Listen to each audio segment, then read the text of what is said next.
What's up, guys? We're playing some rapid chess on chess.com. We're playing against the Russian Papaya here. Let's play e4 and see what we get. Are we going to see e5? Are we going to see c5? c5 it is. I guess it's time for a Smith-Morra gambit. Let's have a little bit of fun here. We're going to develop the pieces as quickly as we can.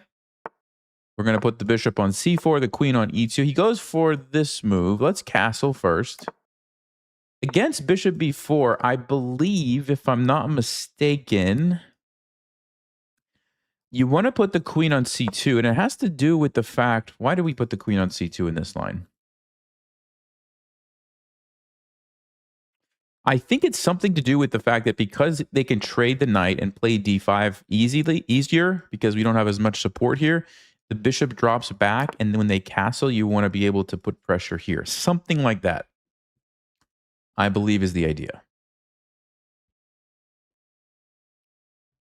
Now, I could be mistaken, but I think that's... Let's go here, and we're trying to develop the pieces. Of course, there's the move f6, which would make us lose some time. But if they play f6, it does create some weaknesses here, as well as potentially here, right? Because you lose some support on those light squares. And then I could just drop my bishop back somewhere else. I'm not sure where we would go. But it's you know, it costs you a move, but it also, since pawns can't move backwards, sometimes it's worth it. And that's kind of what the idea is. And if they don't play f6, of course, then we have a nice looking pin here on the knight. Rooks are probably going to go here and here. But let's see what black is going to do. What's up, Rob? Mr. Nelson. Salaranda. Monica. How's it going? Okay, so he takes the knight. So we have two options. Now, normally you don't want to create weaknesses with your pawn structure. But in this case, I don't really care too much about the weaknesses in the pawn structure. I'm looking for the option to play aggressively. So we could just ignore that and take with the pawn. But I don't really see a drawback to taking with the queen. If d5 happens and we trade and we drop back, it's still a decent square for the queen. So yeah, this is interesting. I do like that the pawn on c3 really kind of shuts down this knight, though. It's definitely a weakness. No question about it. In the future, it's going to be a weakness. Let's take with the pawn.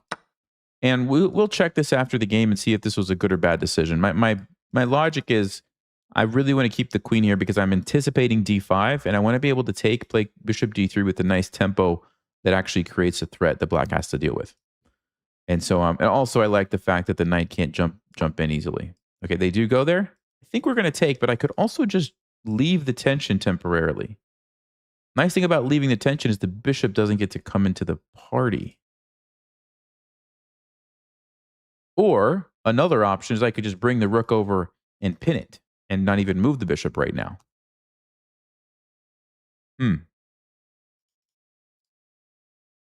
Let's play rook d1. Why not? Just bring another piece into the action, yeah? Let's do that.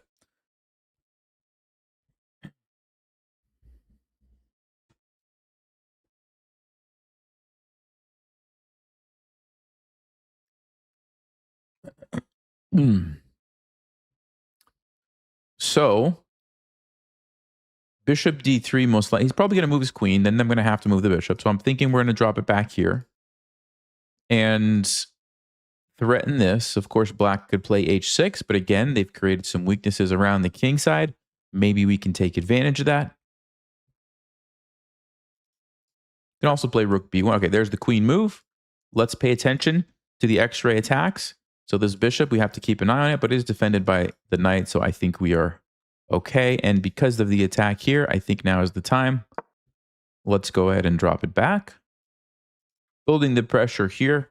So if it was our move, we could obviously take this and then capture on h7. So black's probably going to play the move h6. And then I guess I'm just moving my bishop back here. But let's think. Could also go here or here.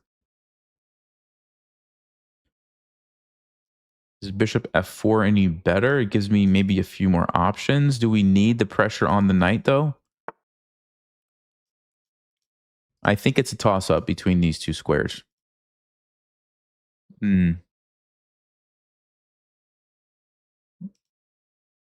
Yeah, I mean, this is nice because then the knight basically is stuck temporarily. You can't move it because you have to defend. Let's go to h4. The only reason I was thinking here is if I wanted to go to d6, but I don't know how useful it is. I'm anticipating a rook's going to come here anyway, so maybe this is more of a valuable diagonal to stay on.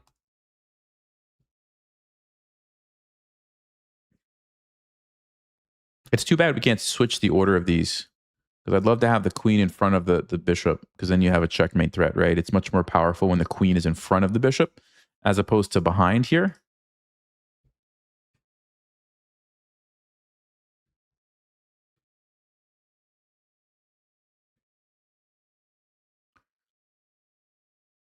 Yeah, the next tournament is in... we are in July. It's later this month. We are in July. All right, let's take the pawn. He goes knight f5. Okay, so we have the option to double up the pawns, but I'm going to have to trade a bunch of pieces, which is not exactly what I want to do. Alternatively, I just drop the bishop back, let him trade here. Nice thing about that is this bishop's pretty bad. So I don't think we want to give this up and allow this bishop to come into the game. So I think the move must be probably bishop g3. Let's make sure black doesn't have any threats. I don't see any. Let's go here. So we're trying to keep these bishops, right? My bishop is very good. This bishop is very bad. So this trade doesn't really affect that dynamic. We can keep that there. Still a question of how am I going to actually attack the king. It's not easy to do. I have to review the lines against bishop b4. This is one of the systems that I kind of struggle against when I play the Smith-Morra. I do remember vaguely from Mark's book that queen c2 is the move, but I don't remember much else apart from that. So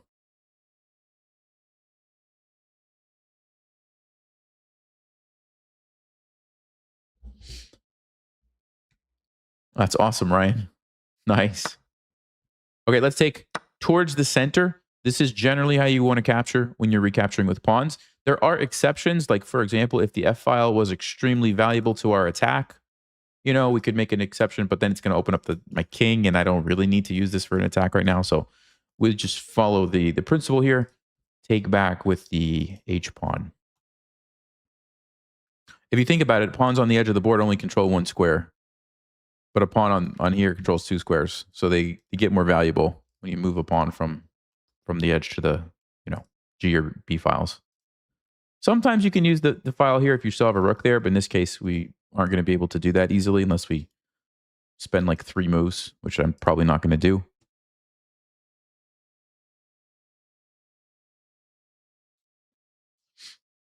I don't believe FIDE rating has updated yet. Let me see. Do a quick check while we're waiting here. Let's see if they've updated it. Oh yeah, we're 2026. We are 2026 now. Nice. So we went from 2003 to 2026. Very good. And then we're still waiting on the most recent tournament. Okay, he goes back to c7. I don't know what the idea there is. He is lining up here, but that's defended, so there's no shenanigans with the knight. We just take it. Okay, yeah, he probably wants to play bishop d7. That's the idea. He wants to play bishop d7 and get the bishop out. Okay. So, what are my options? Well, if I try to double up, he's going to have time to play bishop d7 and rook d8. I can try to stop it with a move like queen here or here, but then rook d8 makes me move, and he's going to be able to play it anyway. So all that to say, I don't think I can really stop bishop d7.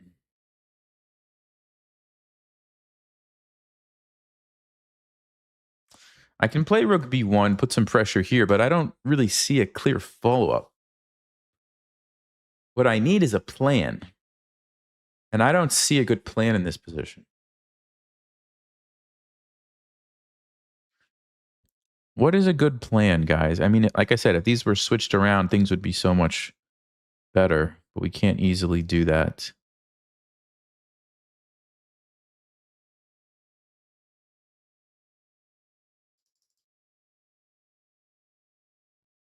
The only thing I can think to do is put a rook here for right now. I don't have a good thought in my mind of what else to do. So let's keep thinking. How do we attack this? Like if we could do some sort of a rook lift. I mean, that seems a bit wild. If we could get this knight to where we could sacrifice to open up the king, but how am I even going to do that? This check doesn't really do much. It's just a random check. It does put the king in the corner. It might be useful in an endgame, but apart from that, I don't see how this is so valuable. And then we're at risk of our bishop getting trapped, actually. Can we take advantage of this pressure here, would be my next thought. Well, this is kind of annoying. If black goes here, they have to be careful for some potential tactics. Don't see anything right away, though. Wow, b6. So they're not concerned at all about this. Let's see. Can we take advantage of that move? Knight to d4. This is... You could actually take. Knight e5. If you take, you lose a rook. So they're not going to do that. If you take with the queen, you lose the knight. It's a trade. And of course, they could also play bishop b7. No, that actually loses to rook d7. Knight e5. We definitely have to consider this move. We definitely have to consider this one. So queen takes, bishop takes here. It's a trade. They have to move their rook here. And do I have a follow-up move? Rook b5. It's kind of interesting. I have really active pieces. We could swing the rook over here. I don't know if that's enough, though. Knight d4, the problem is they just take and they hit my queen, right? They hit my queen.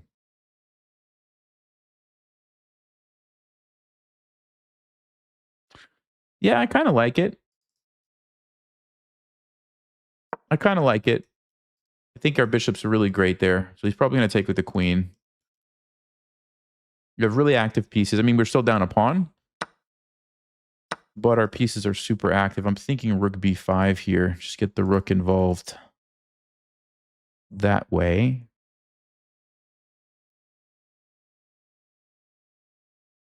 Yeah, let's do it. Let's do it.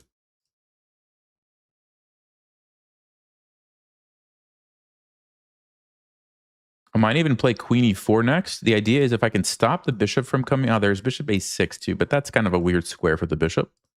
We would just move our rook and maybe swing over here. Yeah, I kind of like this idea. Plant the queen right in the middle, creating the battery here, getting control of this diagonal. Now, if the queen's on c7, they'd still be able to play that, though. Actually, rook d7, takes. Yeah, they would. Unfortunately, they would.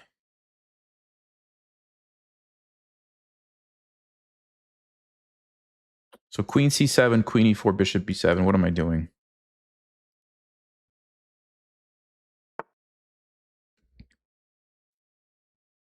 What am I doing there?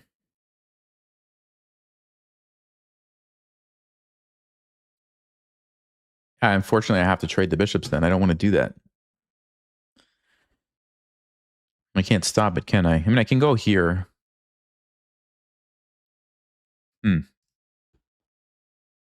Yeah, unfortunately.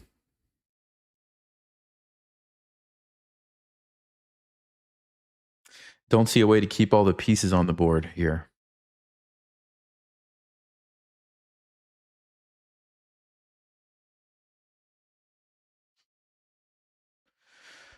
Okay.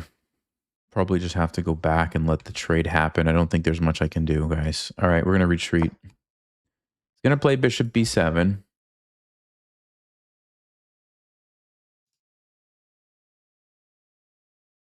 It's unfortunate that the pawns are like taking away all of the good squares from my rook. I don't have a lot of options. The queen controls it. Like my rook can't go anywhere except h5, which... What is it going to do on h5? He goes for a6 instead. Interesting move. Not what I was anticipating. Huh. Okay, so now we can go back here and then swing over. Still a question of what's the point? What am I even threatening? He obviously wants to play rook c8 and target this pawn, which we did talk about. We knew it was going to be a potential weakness. I can go here, but It's just an awkward spot for a rook, right? The thing is, if I go here, rook c8, how do I defend the pawn? Right? I don't want to just lose a pawn. I can play rook here, but if he used this rook, he would still be able to take it. Uh-huh. Man, maybe I have to put the rook here? I mean, I don't have to, but maybe I should, just to not lose the pawn. Super awkward. I don't like my position anymore. I don't like it at all, guys. I don't know what to do. This just feels really weird. I'm going to put it on a3, just because I don't have a good plan.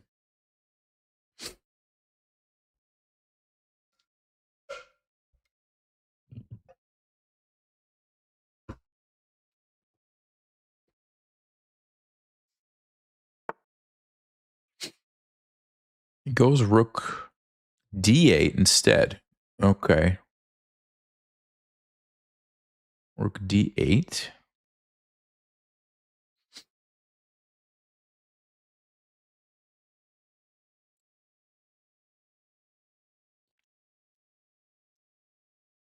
I wonder if I should play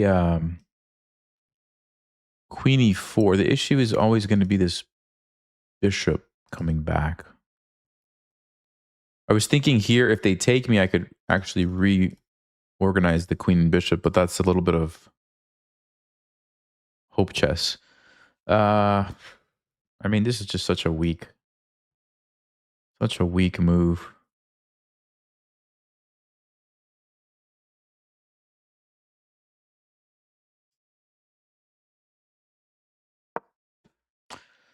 It's just not a good position. I don't think there's any good moves. So let's just play one and we'll move on. We'll see what we did wrong. I must have done something wrong earlier. Or our opponent is just familiar with the Smith Mora and is playing a good game. I'm not exactly sure. But it didn't feel like we really had a chance this game for an advantage. What's wrong with c4? Well, the problem with c4 is we just lose our pawn. It's just a free pawn for black if we push that. They can always defend their bishop with their pawn afterwards too, so we can't really do anything with that. And if you trade, you actually give up control of the file, which generally is not good. Now, in this particular case, black can actually just take it anyway, and then with the other rook, I can't really stop them from getting control of the file.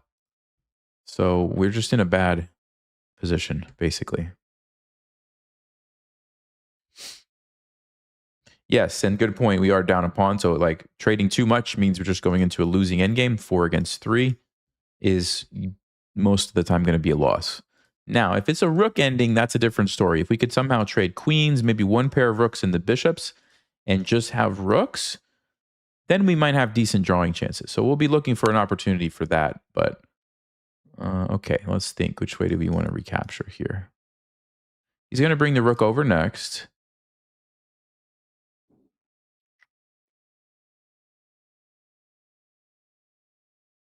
So if we take and put the queen on e1 or c1 and just try to create this like defensive fortress, yeah, maybe we should do that. Let's take with the queen. I think I'll just plant the queen on c1 and we'll see if we can somehow survive. He's going to play rook d8 for sure. The rook can invade, but you're not actually able to capture anything. It might be a little tricky for black to figure out how to break through, although they could push these pawns and that could be annoying. So we'll have to deal with that when the time comes. I think I'm going to go queen c1 right now.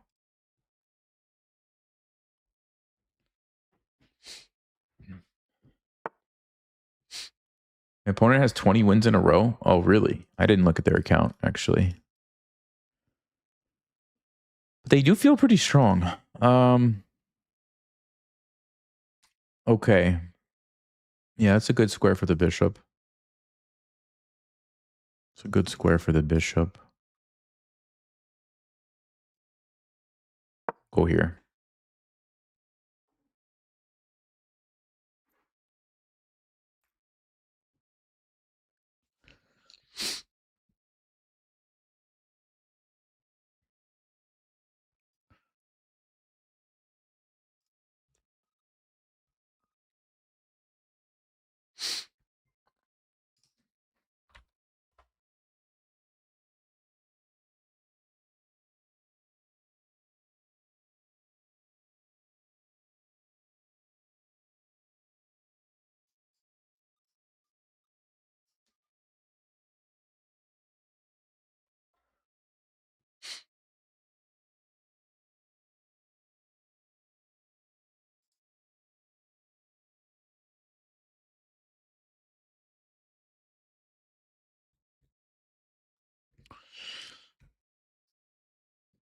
I guess I'm just wondering.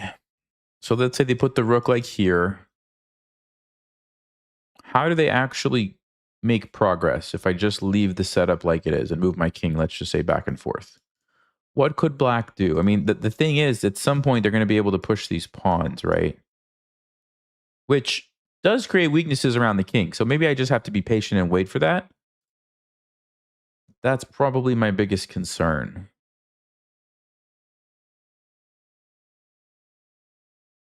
They also might be able to trap my rook, I'm just noticing. If they play a5, I have to be careful. The rook could easily get trapped over here. So I probably should look to get rid of that if possible. Maybe I do need to play this, move it around somewhere else. Okay, never mind.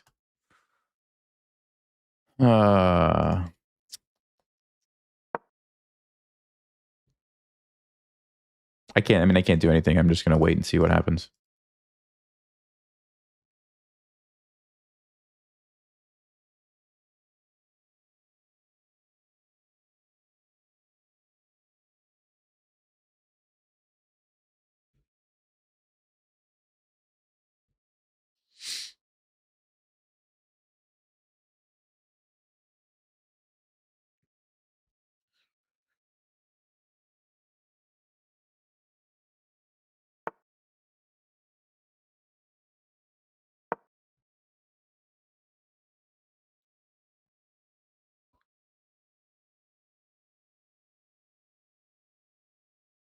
I mean, it kind of has that feel that you get when you're playing an engine, but I don't know that that necessarily means that we're playing a rice cooker, but that's just what it's feeling like we're just running out of moves, which is kind of what happens.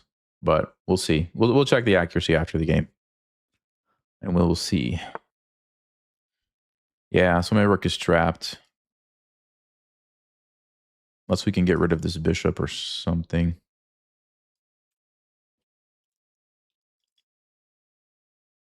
Hmm.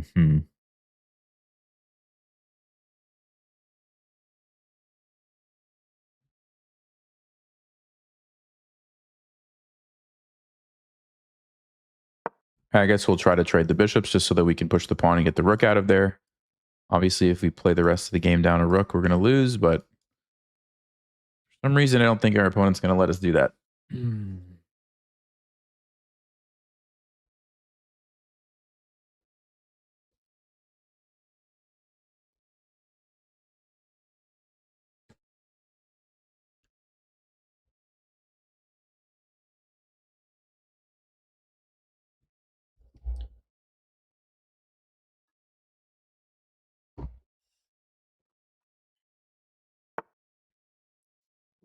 All right, so let's see.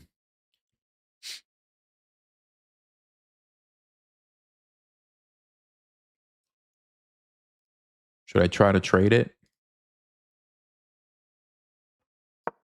Why not? Because if we can push the pawn, even if we have to sacrifice it to get the rook back into the game, that's probably a good decision. But I don't think they have to let us. Yeah, see, it's just going to be stuck forever now. It's just going to be stuck.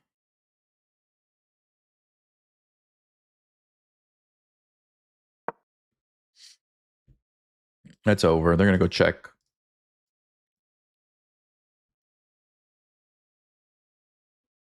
They're going to go check and queen f1. It's over.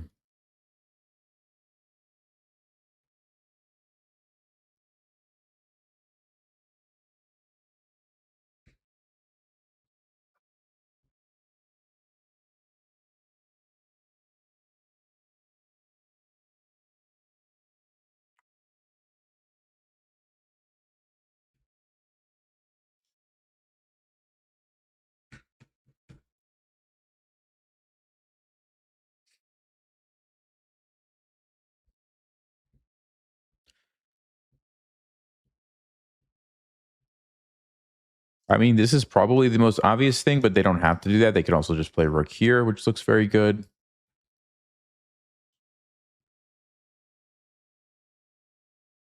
They're not going to trade because it lets my rook into the game. So they're going to move the rook somewhere.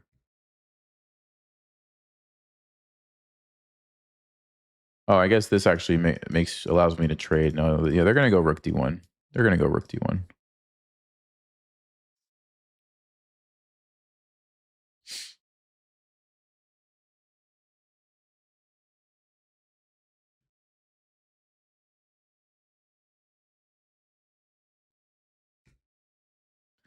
I don't know what's taking so long right now.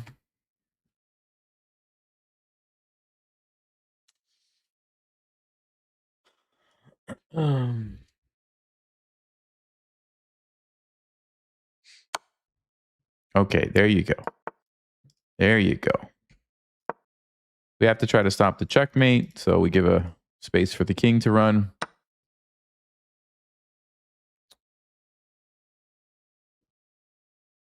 Yeah, that's checkmate.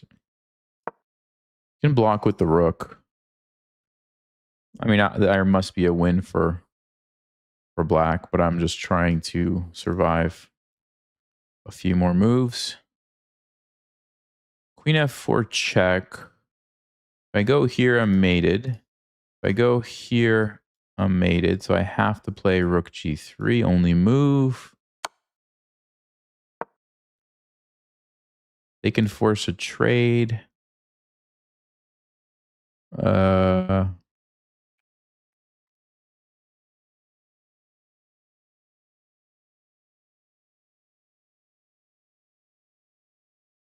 It's probably a better move for. I mean, they could even just start taking the pawns now. They've probably got enough pawns to win the endgame. This looks tough. Let's see here. Check. Oh, that's the better way to do it. Yeah.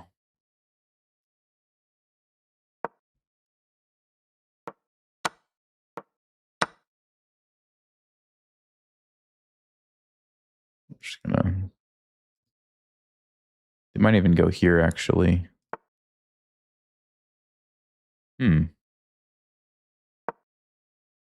Because their king is in range, yeah.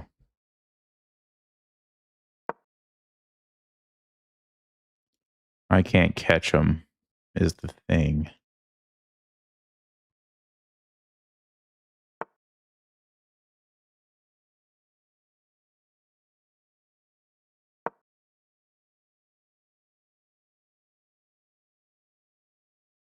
Yeah, we're too slow. We're too slow. Okay. Let's check the game review.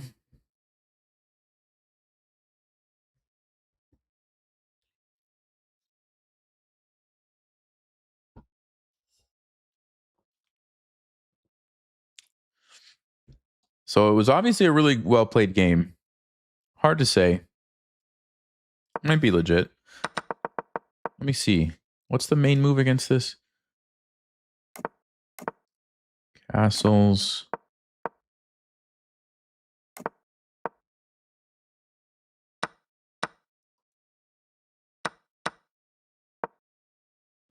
Stockfish says I should have taken with the queen, by the way. So I should have kept the pawns together.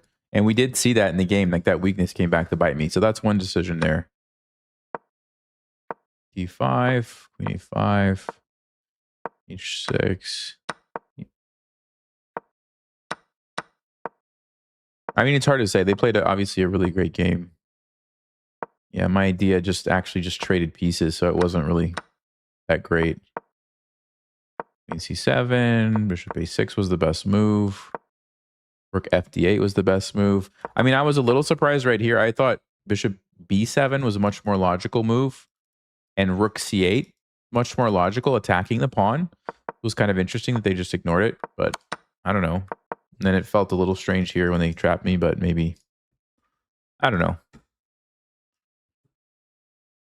That's the thing. You never really know.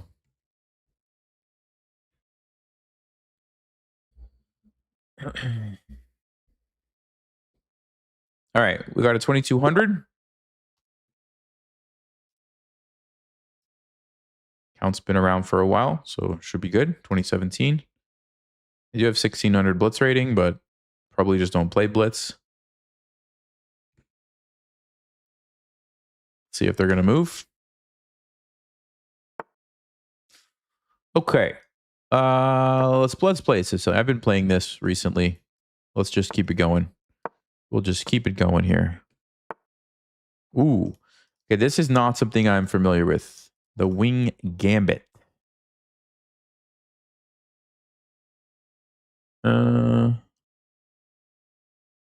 I mean, I wonder if I just take with the knight, leaving the pawn to recapture here. That way we still kind of maintain some control over the center. This should be fine. Okay. So normally I'm going to play a move like d5. The issue is we do lose some time.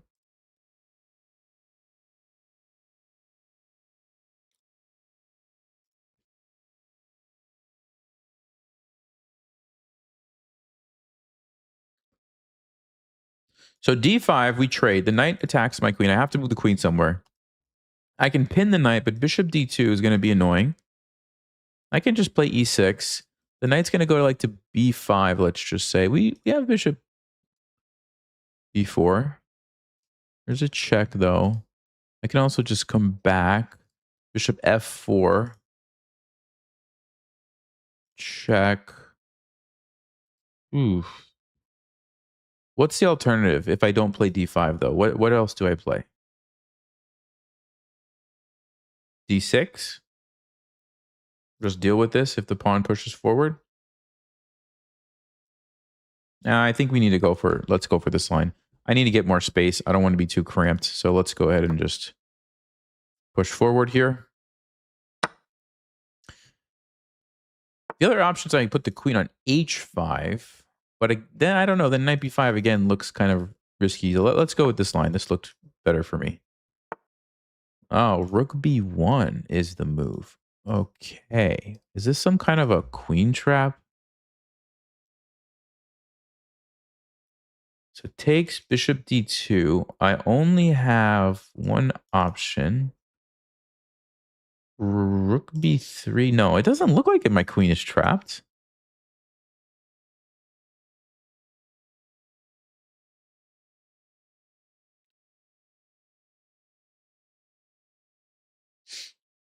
I don't see it.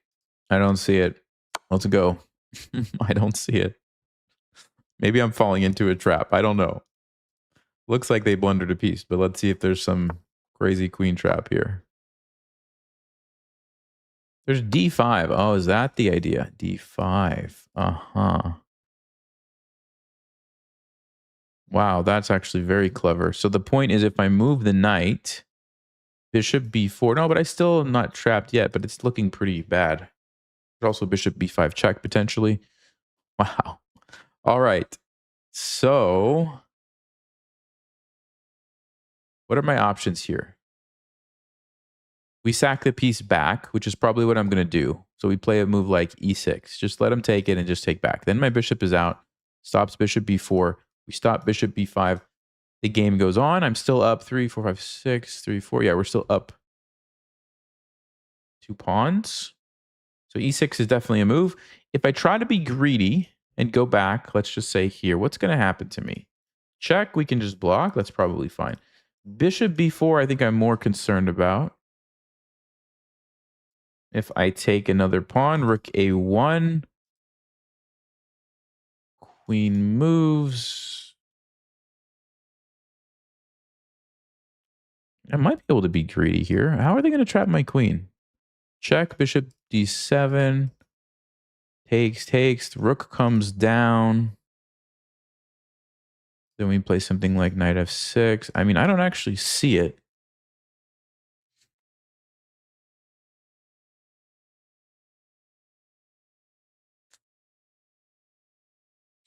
Okay, I want this to be a learning opportunity. So I think I'm going to try to be greedy just to see what happens. Now, hold on, there's 95. Let's just check 95 for a second. 95 is a very nasty move, actually. Although we could play a6 and stop that. But queen f3 is coming. I mean, my instinct is telling me I should probably play the move e6 here, guys. That's what it's telling me. Sack the piece back, be happy with 2 pawns. The thing is, though, my position is still not awesome. So that's why I'm kind of like, look, if I'm going to be down a piece, if I'm going to be in a bad position, at least keep the piece, be up a piece, you know? Okay, let's play knight b8. Let's play knight b8. Let's see what happens. Here we go. Here we go. He goes queen c2. I did not consider that move either. And now he is going for the queen trap. Oh, man. This is like some elaborate trap, and I'm just falling right into it. Yep, I'm falling right into it. Wow. That's amazing. Okay. Do we have any way to stop this and save my bishop at the same time? Knight a6. Knight a6 protects the bishop. Stops this temporarily, and if they take me, my queen actually then can escape. So knight a6, what is white's response going to be? Check. Bishop d7. They're going to take. I take. Now my king is out. Knight e5 check. I mean, I'm just getting checkmated probably.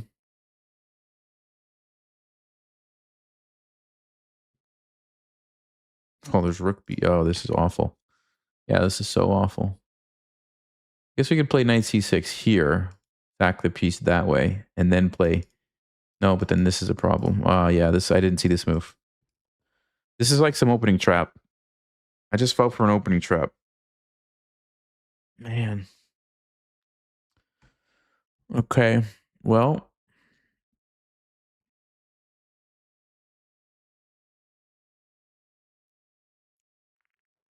The other option is we sack the queen for the bishop. We end up getting two pieces and some pawns for the queen. The problem, though, is I'm still undeveloped. I don't like that option either. That's actually amazing. Okay.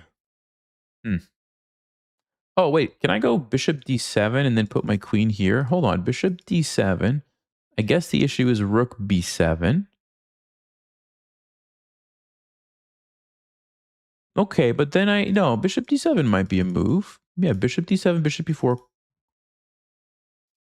Oh, bishop d7, rook b7. And then maybe we actually have time to develop some pieces. All right, let's try bishop d7. I didn't actually see that before. Here we go. Here we go. There's a move. My opponent is playing instantly, by the way. They've only spent a couple seconds every move. So that's why I think this is a trap. And they know exactly what they're doing. All right. Again, bishop b4 is the issue.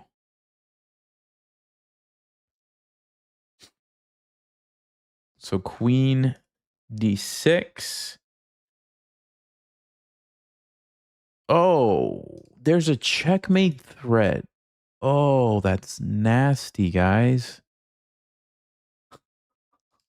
Queen d6 is checkmate instantly. So I'm very limited in what I can even move here. I'm very limited. Because queen c6 is the big threat. I can't take. Also queen c6. Oh, this is crazy. This is actually crazy.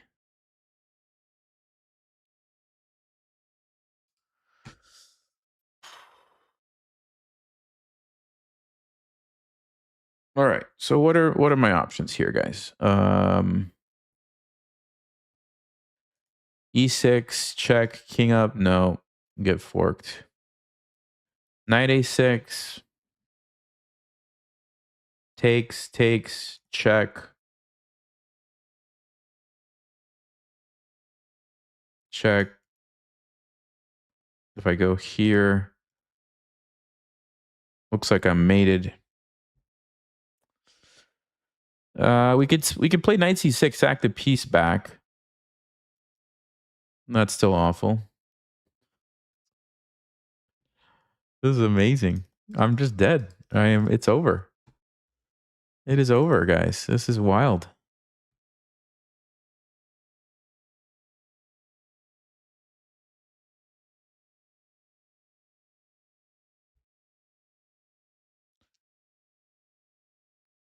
I wonder how common this trap is, because this person clearly knew it, but I can't believe that everything that I've played is like a common trap, but maybe it is.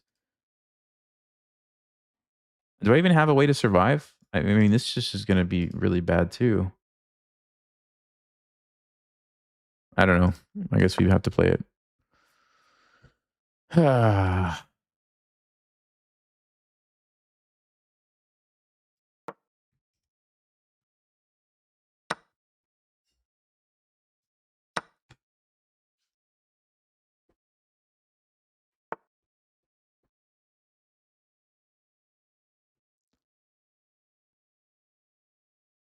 Yeah, now they trap the queen.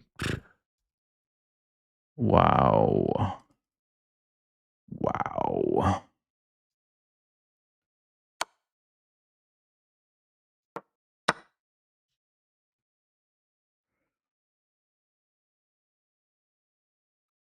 Okay, well, the trap is over now, so maybe we can play some real chess and outplay them. Let's try. 95. Looks like a decent move. Let's defend here. I'm just going to try to defend long enough to get castled and see what happens. If I go here, they're going to take it. I guess I have to go here.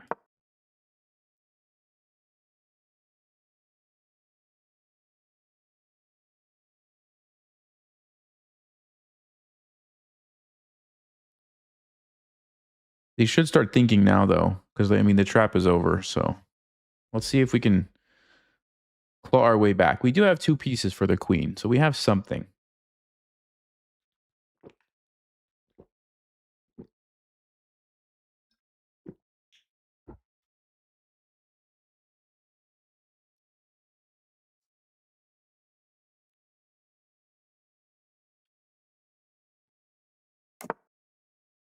All right, let's go e6 so we at least hit the rook. The thing is, I don't believe I'm going to be able to get my other rook into the game because I can't castle because of this pin.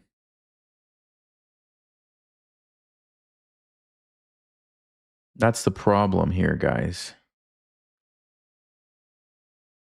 It's actually a big problem. He's just going to go here and here.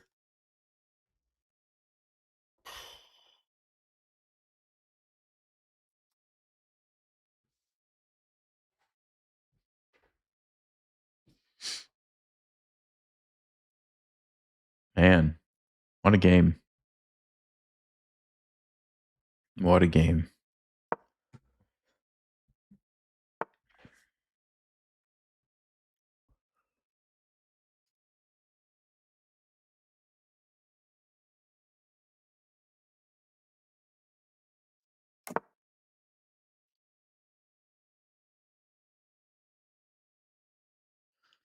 I have one last trick. I have one last trick, guys.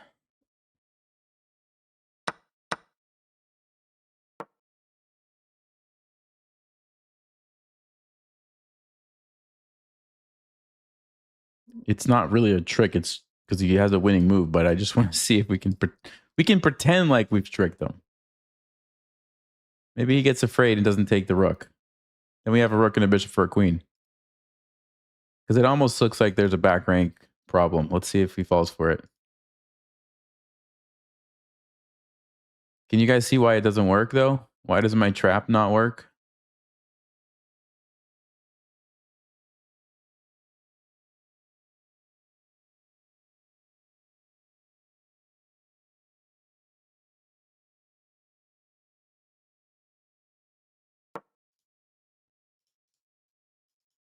Super basic reason, but...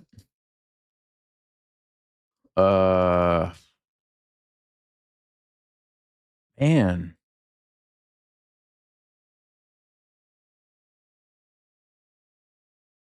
I'm really curious how many people have fallen for this trap. Oh, they didn't take it.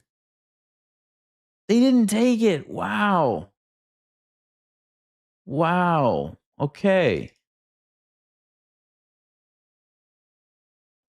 So we did sort of trick them. Okay. All they had to do, by the way, was take, and when I go here, take the rook, and then pin my bishop. Game's over. I lose. That's it.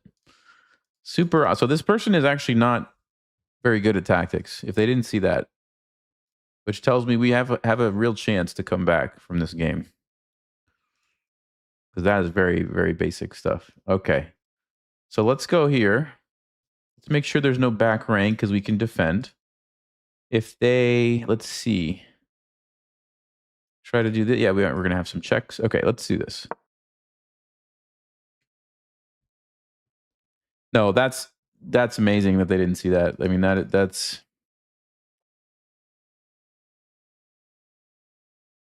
it's one of two things. It's they just study a bunch of openings and they're very good with traps and they get some easy wins. Or something else was going on at the start of this game and they decided that they had a big enough lead. I'm not sure. You guys tell me what you think it was. Okay. So how do we want to set up our pieces here? Thinking I want my bishop on d4 to defend the pawn, get it supported by this pawn, and we will have a bit of a fortress.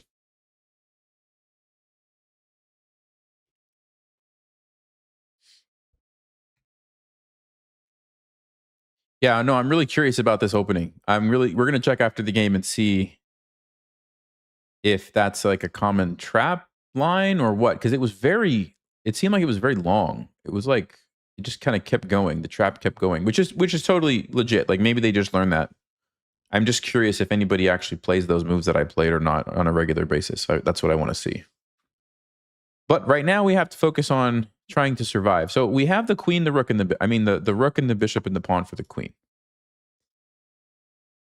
And our opponent is probably not great at tactics based on what I just saw here. So that means we should be able to trick them if we're smart about how we do this.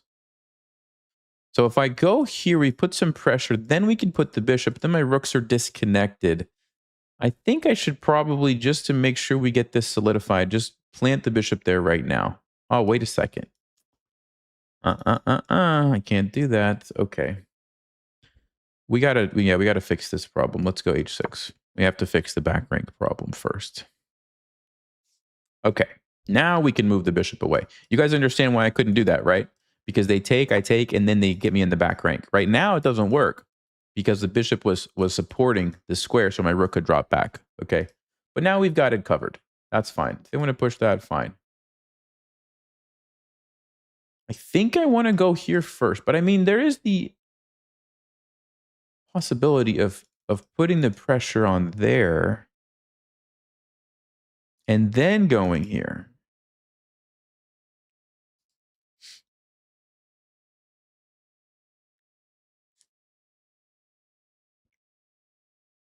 That's actually interesting. I'm going to do this. I'm going to keep the rooks together. Actually, no, I'm not. I'm going to also give up the 7th rank, which is something I have to be careful about.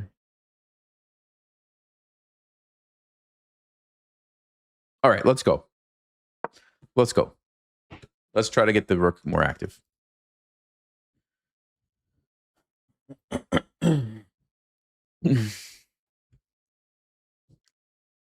Danny. Hey, appreciate it. Up to 710 from 500. Way to go, man.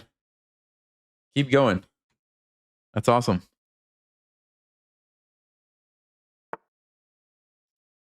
Okay, so they are trying to do something. I guess I can just attack and then put my king here. And if they try to come down and checkmate me, we just hide. We just hide. And then we can start putting pressure on their king. Okay, let's go. Let's go.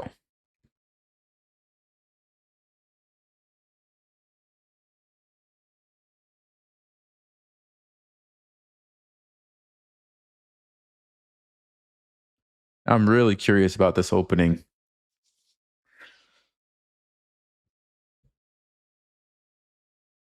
If you guys are just joining late, they played... Oh, never mind. We'll do it later. All right, they go queen here. Okay. Yeah, I want to figure out how do I get my bishop there.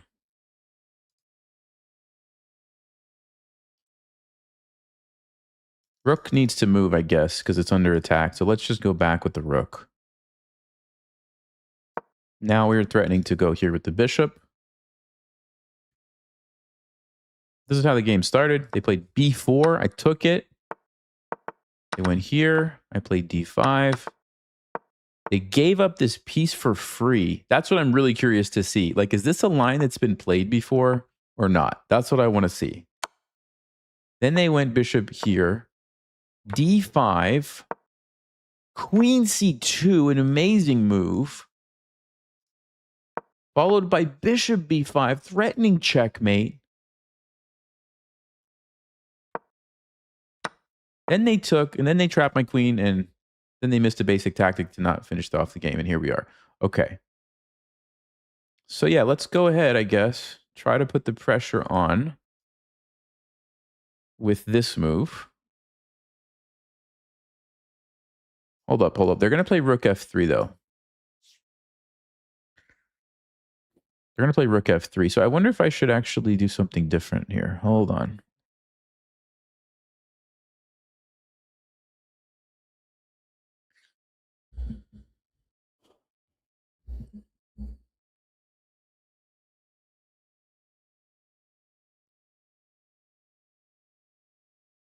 Am I happy with that fortress?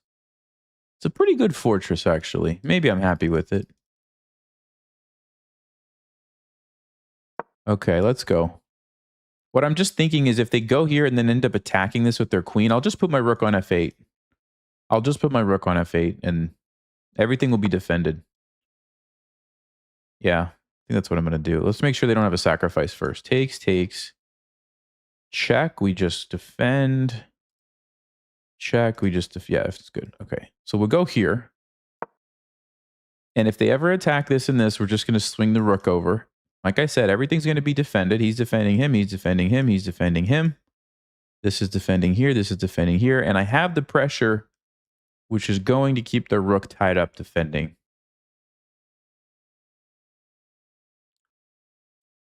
Yeah, and I might even be able to play F6, shut down this threat, and then swing my rook over and up and actually take this pawn. That's possible.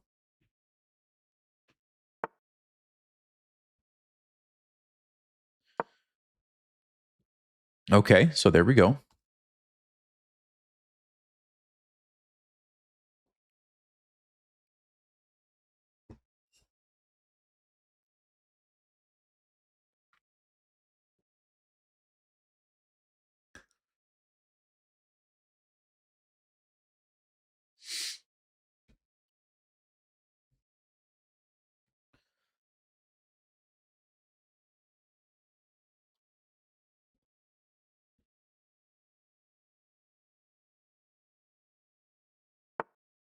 Goes queen e7. Okay, so I'm thinking f6.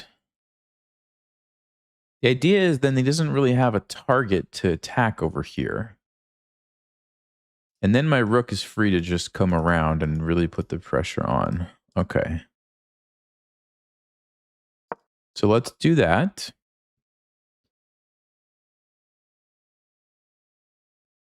My idea is rook here and rook here. Yeah, you could do that, but I mean, what does that do? All right, let's go. Make sure I'm not walking into a fork.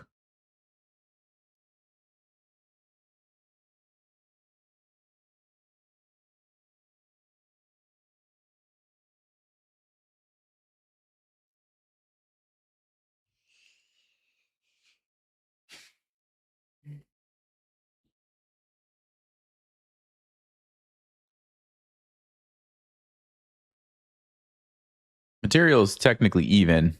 5, 8, 9, and queen is 9, but usually, practically, the queen is better. But if I can create this fortress type of setup where everything is kind of defended, sometimes the queen can't actually do anything, which is kind of what it's looking like. So what's our threat? We're going to go rook b2, line up the rooks, take on f2. Now, white definitely has a perpetual check. I mean, at this point, I am absolutely happy for a draw in this game, right? We were completely destroyed. So I'm happy to get a draw. They do have this perpetual check if they want it. Okay, I'm going to go, I guess, just in the corner here. Actually, are they going to take this? Check. check, check, check. Ooh, we got to be careful, actually. I could go here instead. Then they don't have that because... No, they could still do it. Yeah, they could still do it. So they could basically do it whenever they want. So can't stop that. But I think it's going to just lead to a perpetual check because I don't think they actually can win my rook. And so it's probably just going to be back and forth. Yeah, so if they want, they can do that. Or they can just wait for me to move my rook, and then they can also go check, check, check that way. Looks like it's going to be a draw.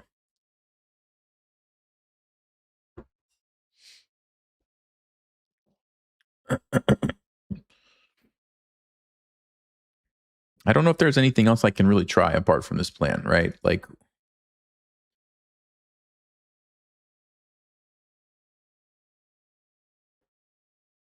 maybe I can put the rook here first to target this pawn, and if we get the opportunity, we take this pawn. Let's see what they do first, because they might just go for the perpetual right now with the sacrifice. Then we'll decide what's going to happen.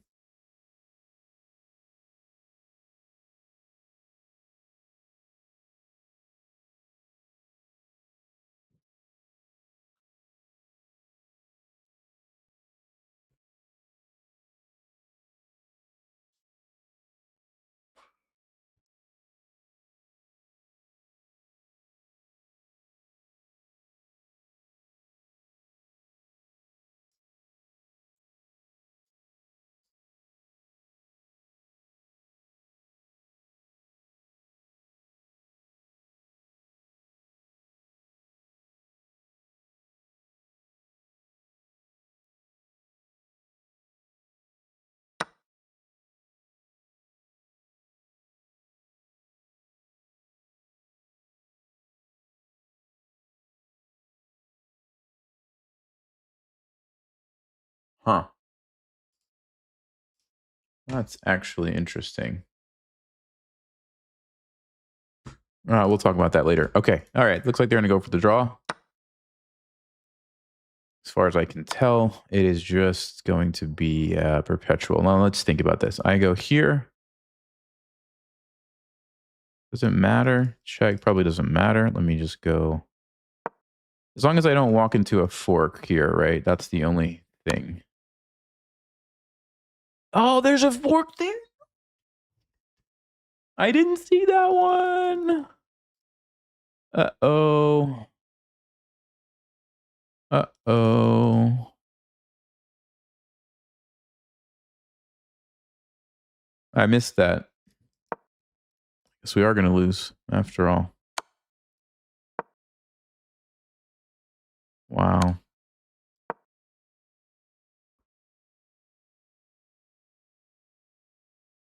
That's weird. They didn't see it? No, this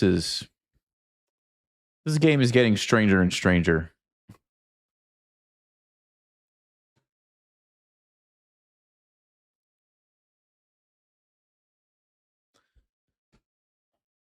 I don't know what's happening anymore.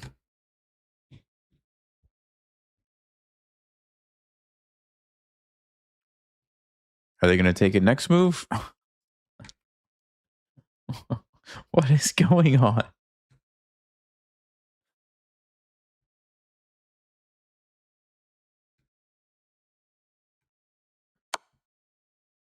What is that?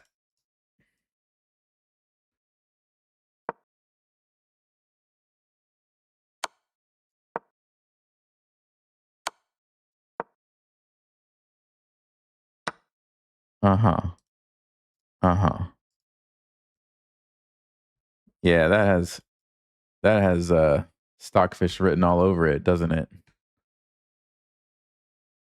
That, if you don't know, that's something that engines do a lot of the time for some reason. They kind of like repeat moves for a few times and then they'll take or something. So that's weird. Yeah, now I'm like really suspicious actually after that maneuver. But I mean, this is not going to be a high accuracy. Well, not too high of an accuracy game because I know they definitely made some mistakes earlier because they had a win and didn't play it. So that's one thing. Maybe they'll try to checkmate me and allow this, which I think is. Let's see. H6 takes king here. No, they're not going to do that. Okay.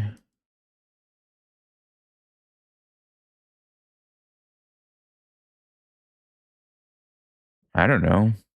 Here?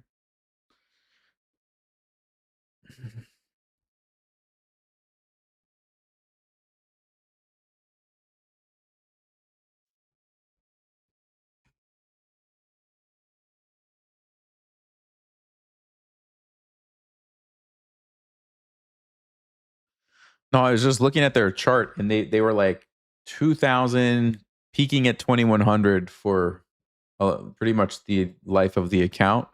And then like the last like month or yeah, the last like month, they just started like kind of shooting up. So they must have just learned all those opening traps recently, and that's just what's taking them above 2,200 because that's how you got to get past 2,200. You got to learn all the crazy opening traps. That's what'll do it for you guys. So take notes.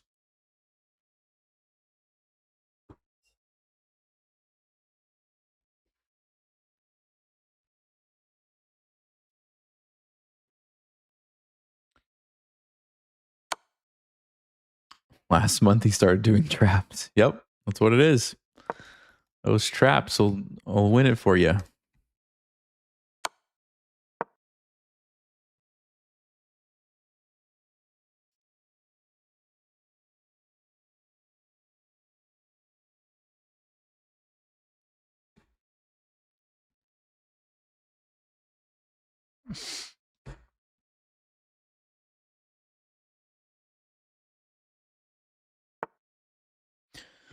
All right, I'm going to take this with check. I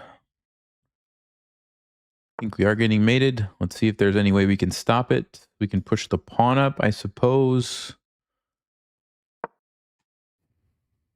Temporarily. Probably opens me up for a fork. Or that.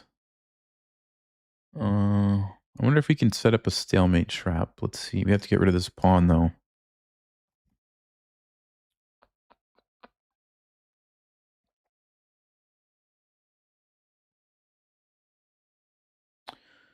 The thing is, check and mate if I move that bishop.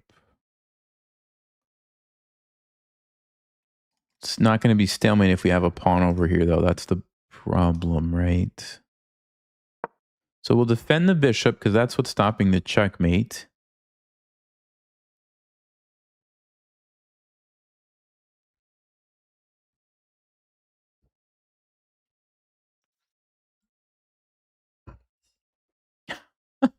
They bought my course. Yeah. My course doesn't talk about these kind of traps. It doesn't talk about this trap here. G4. Okay, let's go ahead and go here. I want to make sure that that pawn can't move. Now we might be able to theoretically set up a stalemate trap. Let's think about this.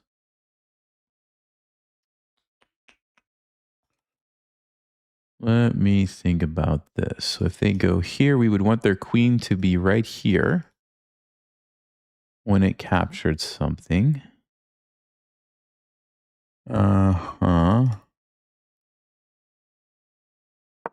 Okay, let's go here. So I have options to check.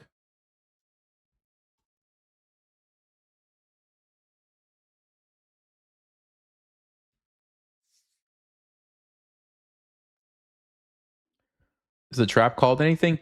Yeah, it's a good question. I don't know if it's a legit trap or not. We're going to check after the game. It could be a trap or it could be that Stockfish was just doing Stockfish things. We don't actually know. Let's see. Could they stalemate me if I did that? If I go here. Well, this is going to be tough. I don't know how we're going to get a stalemate here, guys. Because they just take my rook and I don't have a move.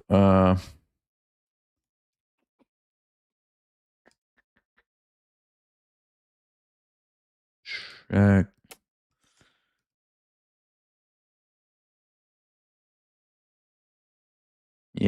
I don't see a way here, guys, unfortunately.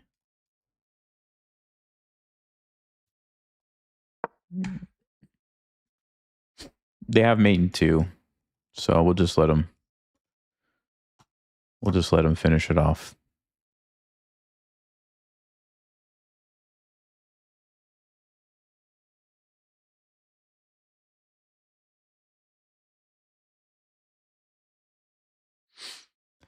H7 wins him the game. Yeah, he has lots of ways to win the game. The easiest is just take the bishop and checkmate, which they're not doing for some reason.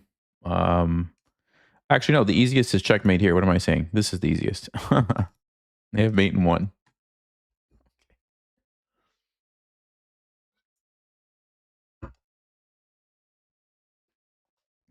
All right. I'm going to take a short break. I'll be right back, guys.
I was going to say, if the game wasn't over by checkmate when I came back.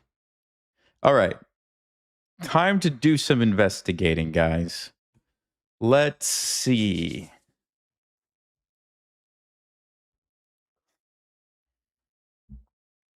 Okay. So let's check the opening because that's really the telling part.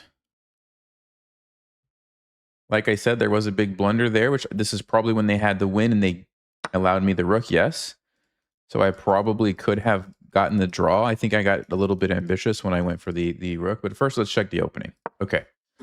So when we look at the database, why is there an arrow here that won't go away? There we go. When we look at the database, let me check. In the master database, the most common move is taking with the pawn, but capturing with the knight is played actually quite a bit, and it is the best move according to the engine. Okay. This is what I'm looking at, guys. See that? Right here. Knight takes b4. Okay. So I played that. And everybody who plays this plays the move c3, 99%. So nothing crazy here. This is normal stuff. I played back. This is normal. d4. This is normal. This is very common. I captured. This is the most common move. Okay, so far, nothing crazy. d5. Now, interesting. All right, so let me show you this. d5 is the most common move. So my thought process kind of goes along with the majority of masters who face this position. So nothing crazy there. I'm doing what most people do. And Stockfish says it's a good move, but it has a really good win rate for white. So far, this would tell me that maybe I did just walk into a trap, but let's see. Everybody takes. I captured. This is what everybody else does in this position as well. It's only been played 8 times, so it's not super common. Knight c3, queen a5. Has rook b1 been played? Okay, so this position has been reached a few times. Let me show you guys. D5 is the most common move. Although rook b1 has been played in 11 games. Okay, let's keep going. Rook b1 has been played in 11 games. And then, yeah, the most common move is taking with the queen. Look at this. So I didn't play a bad game. I did what like the majority of strong players would do. So I don't feel bad about what I did. Like, look at this. All of my moves, even though I didn't know this line, are normal. Okay. Bishop d2. Queen a3. d5 is the move. Yeah, so it is possible that this person maybe memorized this line. And then right here is where I just completely fell apart. I did say it to myself, right? I said, like, let me just play e6. Remember I said that? Yeah, e6 is what I need to play. Let him take it. You take back, the game goes on. Your queen doesn't get trapped, and black is equal. So that's on me. They played queen c2. This is the only move for white. Bishop d7, bishop b5, only move for white to keep the big advantage. I played knight c6. They captured. I mean, I don't know, guys. So the trap is over. The reason that I was suspicious is right here. This is like super basic stuff, guys. Like, this is like, I feel like most 1800 rated players are going to be able to see this, or even less. I mean, what do you guys think? You take the rook. You take the rook and you go here. Like, is that hard to see? I don't think so. Now, of course, everybody can blunder, but that seems pretty obvious to me.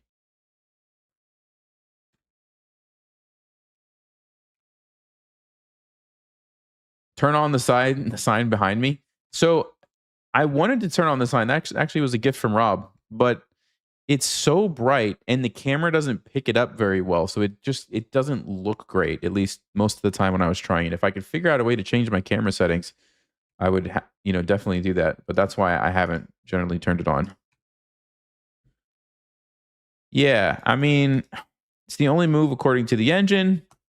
It's just the only move that makes sense logically, and they play the second move. That's really weird. Now it's a drawn position. And then I guess I messed it up somewhere over here.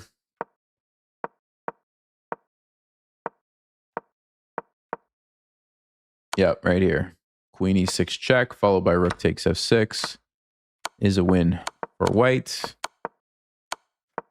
And then they did this thing. That's where, yeah. I'm going to report. I don't know. I could be wrong. The other thing I noticed is, like, they never hit 2100 for like a while, and then all of a sudden they're just like going up. So who knows? I could be wrong, but that just felt super strange to me. We'll let chess.com decide, but I will report. All right. For future reference, the line I played was fine if I just would have played e6 and given the piece back, which is actually, it's a common, like, a lot of times one of the best ways to respond to a gambit is to take a little bit of the material and then at some point you give it back. And that's exactly what I could have done in that game. But anyway.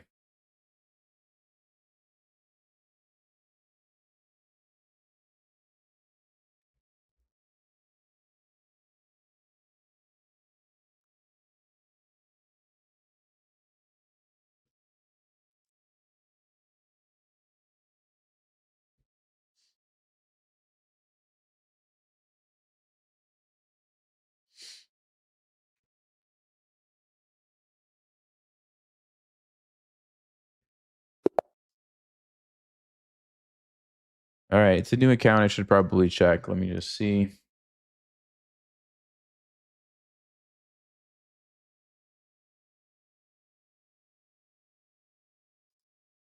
Okay, a little strange, but we'll play. I mean, at this point, oh, should I play the same gambit and trick them? Should I try to play the same gambit?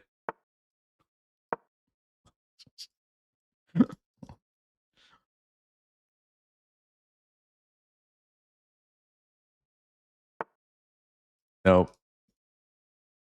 Played b6. What kind of a move is b6? b6. All right. Let's chase that knight. Let's chase the knight. Let's chase the knight again. We'll recapture here with the queen. Let's see. We could go for the 4-move Scholar's Mate.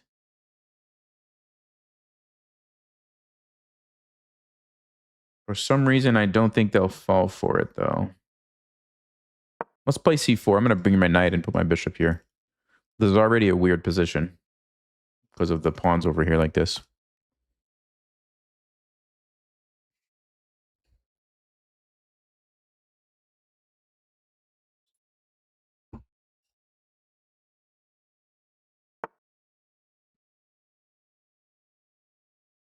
All right, let's defend.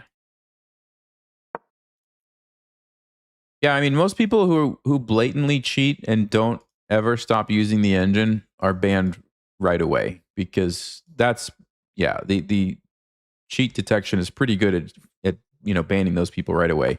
It's the ones who, will turn it on in the opening, they'll turn it off, or they'll play the opening themselves and then they turn it on for like a few moves in the middle, or like those are the ones that stick around, and it's much more difficult. The perpetual check was probably the biggest clue in that game. The fact that they repeated the position like 2 or 3 times and then took the rook. That's very common when if you're looking at an engine line. A lot of times, I don't know why, but it'll do that. It'll say go back and forth a few times and then like do something else. And I don't know if it's I don't know if they're programmed to do that for some reason or what. But that was the weirdest part to me, because most humans why would you do that? You're in a winning position, just take the rook, or you're going to go back and forth a couple times, right? That's. I think I'm going to go here, which is a little weird, but I want a castle. I can also go here. Okay, maybe we start with this one. Let's start with this one. We'll see about this bishop, because I could castle this way too.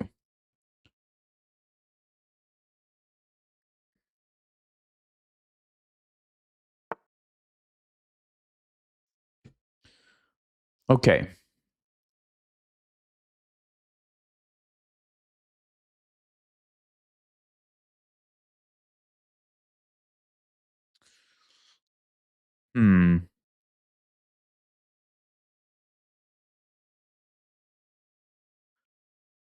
So if I play d3, it really supports the pawns, but then the bishop has to go somewhere else. If I put the bishop there, I mean, I don't really know what the future of that bishop is. Maybe it's going to be better being shadowed anyway.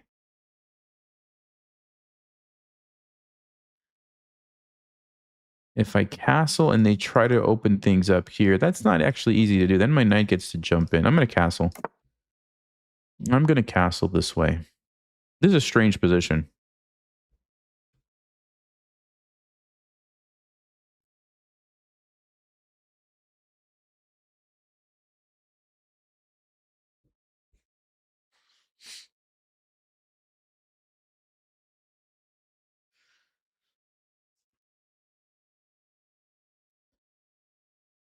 If you can guarantee the same good position, then repeating is only allowing your opponent to blunder. Yeah, that actually makes sense. That makes sense. If there's an option that they could play a worse move than what the position currently is, but it doesn't actually make your position any. Yeah, okay. Sure. Every little advantage, you may as well, right? That's what the engines do. So that makes sense.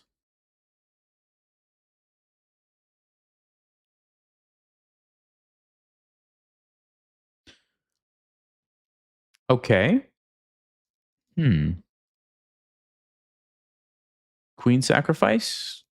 No, I don't think that's going to be what we need right now.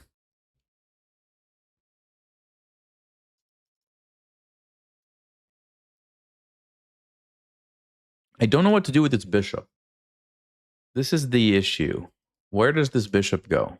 Here? Looks like he's going to castle this way. I mean, if you castle this way, it's going to be easier for me to attack, kind of. So yeah, I think I actually will. I think I actually will put the bishop here. The idea is that if they castle kingside, I'm potentially going to be able to push this at some point. Not obviously right now. At some point. Okay. So that's interesting. They're going to just put the bishop there. Let's go back to c2.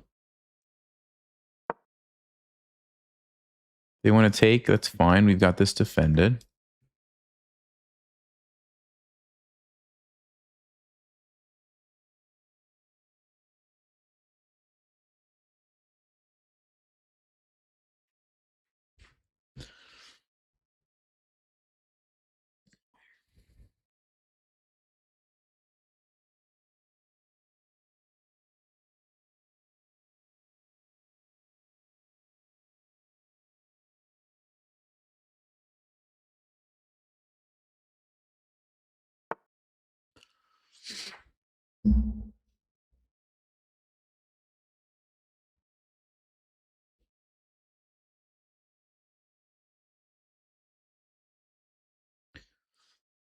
Okay, I'm going to go a4. So I don't have to worry about this rook. I can just recapture with the knight, or I guess we could recapture. Yeah, I'm going to capture with the knight.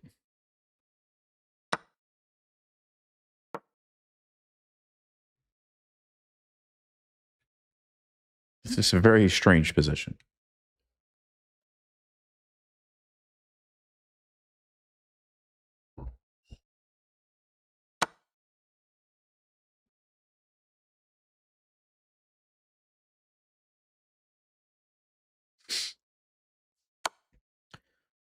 Queen check. Okay, so we have queen c3 or d4. Or possibly just move the king. So let's start with the most forcing move. Here we take with the rook. Doesn't look too bad for us. Then the other rook can come over. We are pinned. Queen c3. Takes. We're not losing a pawn because we actually have a fork, I believe, or a fork here. And then just moving the king up here. I don't know. That feels weird. I don't think that should be the move. I think d4 looks good.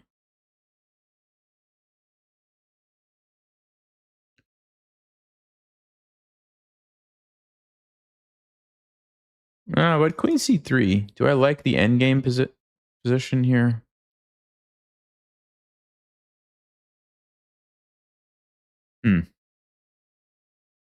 I'm going to play d4. I think I want to get these rooks doubled up here. So let's do that.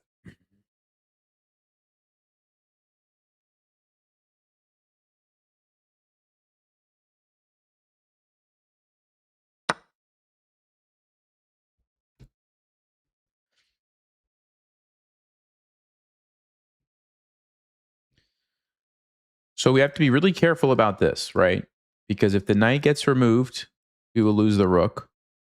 Or if the rook just gets attacked. Now, thankfully, there's no pawn that can attack it. But if it gets attacked by a knight somehow, which is also going to take a while. But yeah, that's what I have to be careful about. But I think we're going to go here. I don't know. Maybe I will move my king up just to get away from the pin. I'm not sure about that. Okay.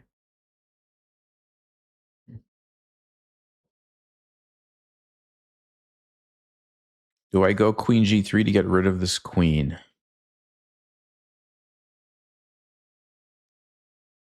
Takes e5. This pawn is a potential weakness. Do I jump my knight in here?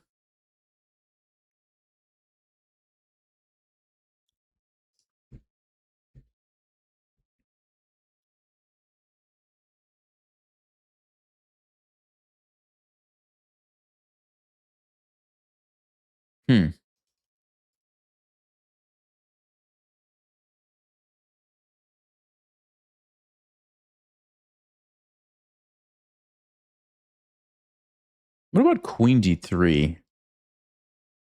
g3 f4.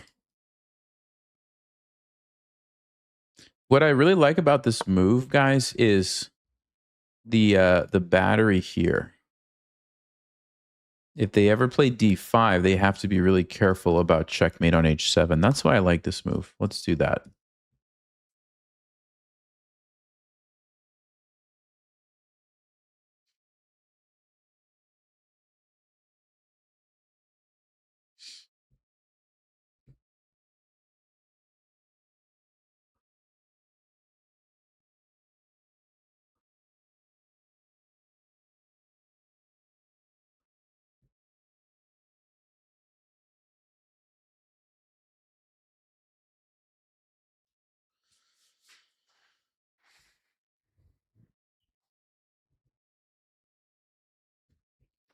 So my plan is G3, F4,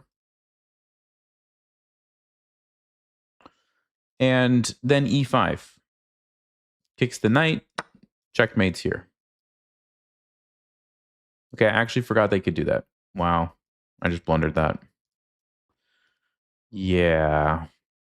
Because normally you could sack, but in this case I can't.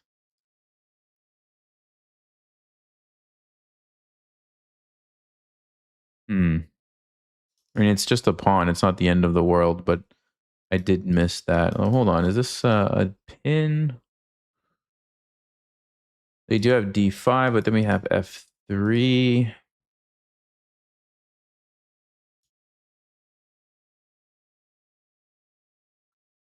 Okay, well, I kind of missed that, but now I'm actually wondering if it's a mistake on their part because Queen E3. So what's the point of Queen E3? Well, we're threatening now to take it. You can't move it because you lose your queen. You could defend it, but then I'm attacking it with a pawn.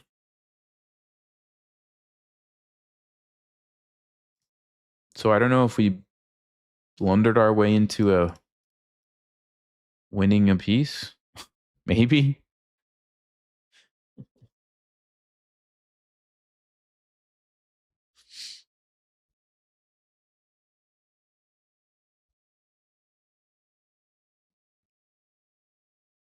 Can they save it?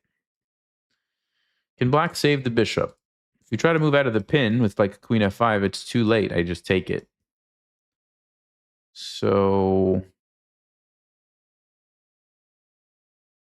you can come over here and try to come in, but I don't think that's going to be good enough. I can just block. Yeah, I think they might have overlooked this move. I mean, I overlooked this, obviously, and I think maybe they overlooked this. So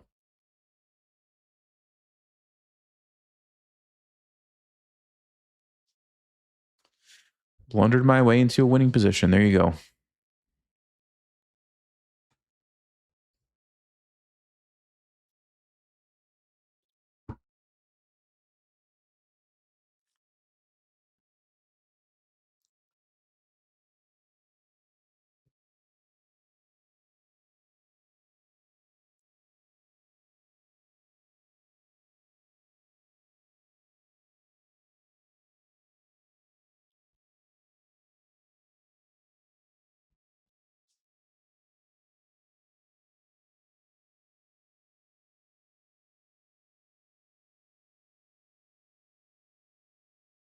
This is a very strange looking position. Like my king's on b2. I have random pawns here. Like this is just not something that you see very often. And it was because of this gambit that they declined. And then I pushed my b pawn up. You just got this weird position right out of the opening.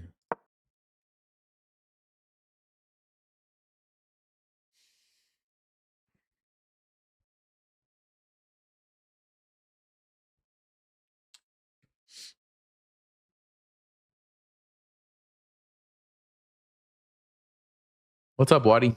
How's it going? Knight g4. Everybody's talking about knight g4 for black. Knight g4 just looks like I just take the bishop. Yeah, we just take the bishop. And if you're thinking takes, there's two problems. Problem number one is I could just go here with my rook and I get two pieces, a knight and a bishop for a rook, which is good for me. But the other problem is on knight g4 takes, I would just take with the bishop. And then this is not even a fork. I just move. So it doesn't work.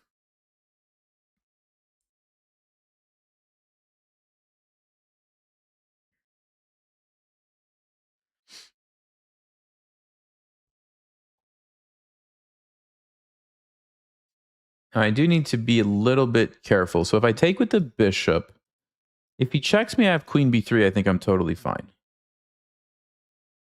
The only move I'm not sure about is rook takes a4.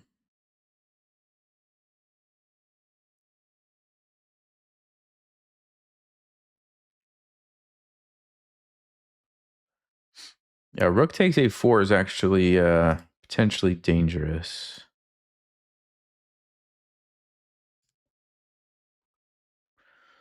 So if I go, let me see if there's a way to avoid that.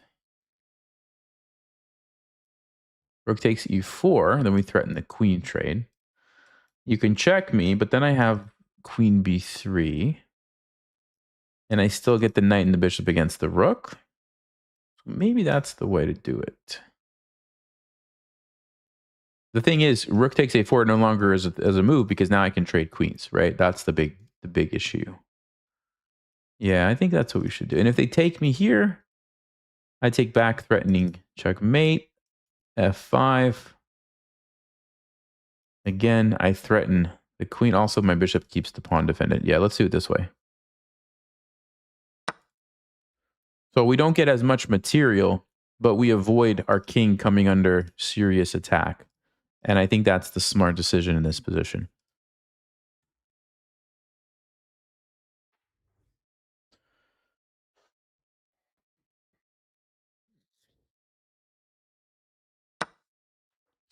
Okay, so they take.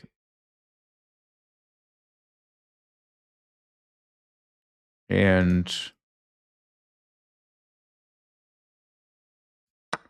let me do this. They're going to go check, and I think I'm just going to move here.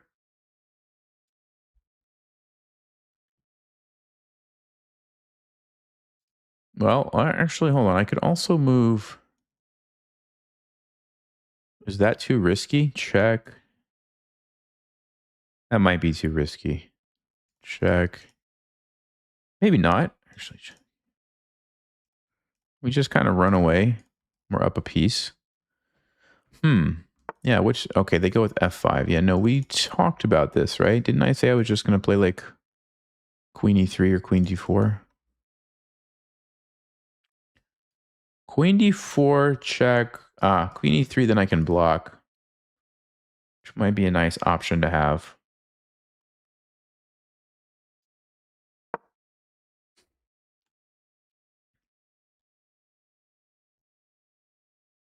Oh, but this allows queen c4, though, so maybe queen d4 was better, actually. I'm kind of missing some details here. Yeah, they do take it. All right, well, we should still have an advantage. It's going to be a little tricky now, though, with the extra pawns that black has.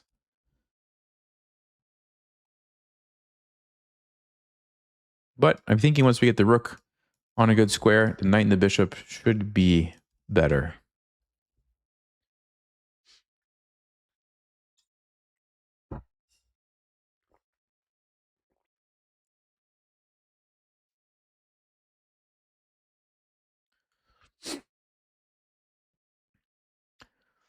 Okay, so black's going to move the queen. I don't know where. Here? No, here. Okay. You do have a threat. You do have a threat. So we need to...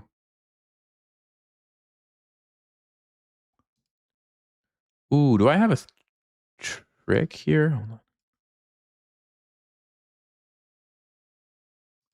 Rook d1, rook d4.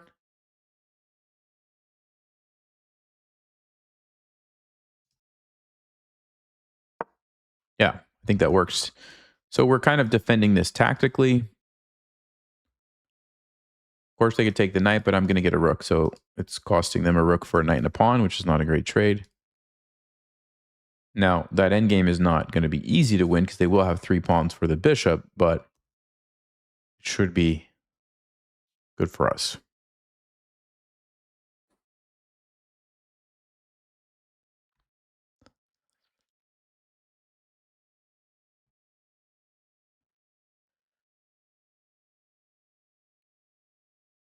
Yeah, and I'm actually not interested in taking this pawn right now because then the other rook comes over, and now we're really going to not be able to survive the attack, probably. I'm more interested in getting this rook somewhere active. That would be something I would want to take.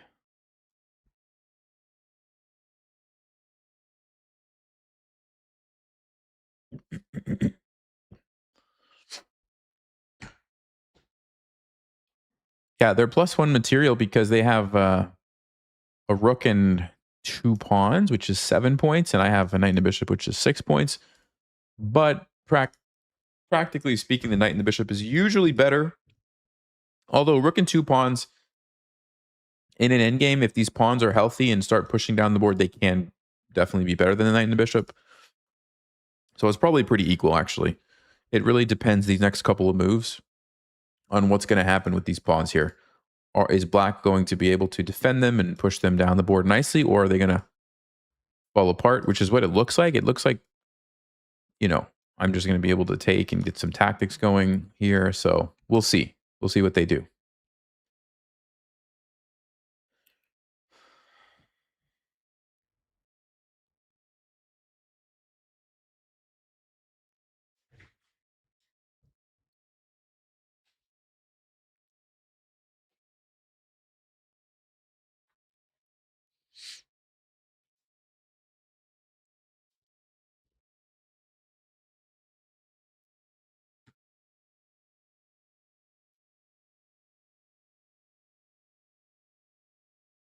I'm pretty sure they're not going to take this. I would expect a move like, yeah, rook d8, I was going to say. The thing is, can I just take it?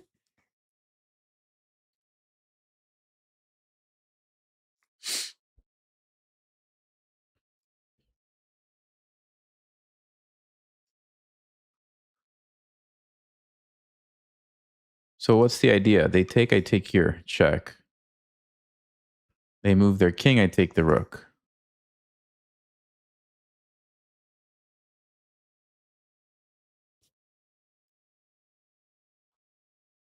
Can't block, I just take it. Do they have any other moves with the queen?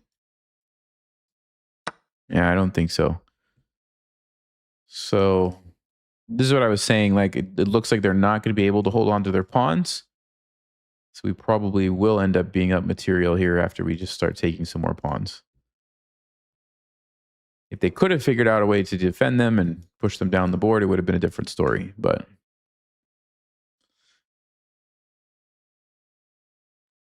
they play rook f7. Yeah, blocking with the rook, the bishop is supporting my queen. I just take it. That's not going to cut it.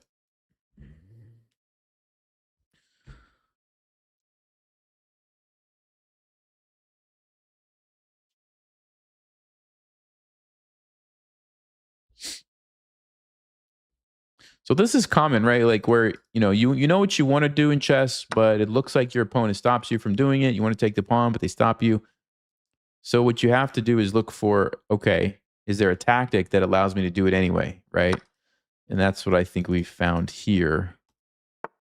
Yeah, so they try to get out of it with that move. So now the question is, do we want to trade rooks or not?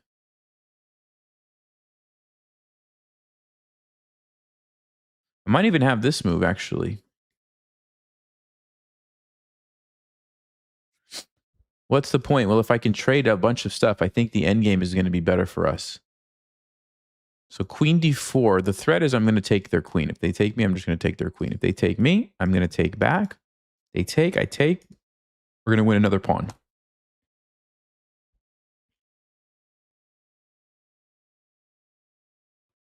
There are no checks. I'm threatening checkmate. I'm threatening the rook. Yeah, they basically have to make that trade. They have to make that trade.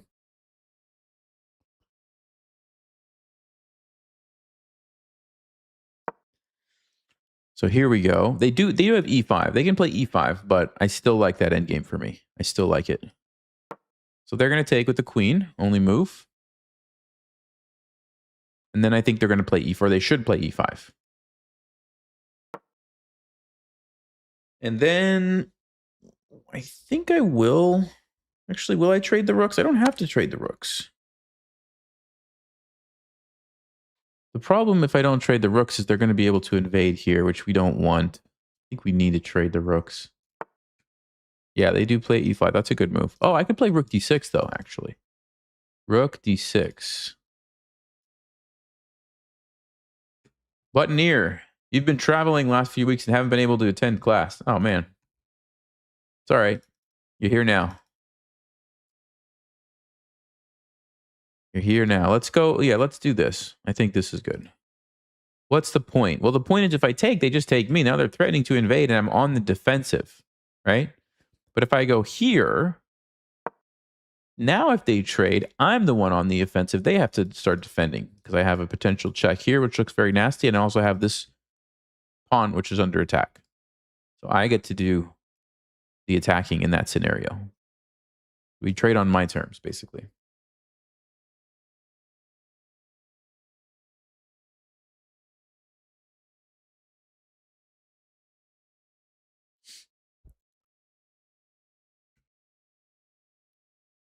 Will you still have access to the course after the session is over? I'm not sure which course you're referring to, so it depends on what course you're talking about. If it's like Breaking 1500 or any of those courses that you purchase, yeah, you have access all the time. If you're talking about Chess Vibes Academy, that depends. So there is like a monthly option. So if you did a monthly option, then maybe not. But if you did the annual or if you did the lifetime, then you would. So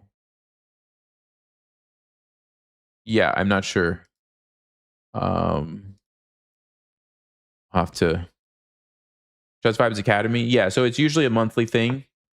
Unless you, like I said, unless you did the annual or the lifetime. Okay, so they're gonna just give me the pawn. I think their idea is Rook F8, and they're going to take this. So I need to figure out.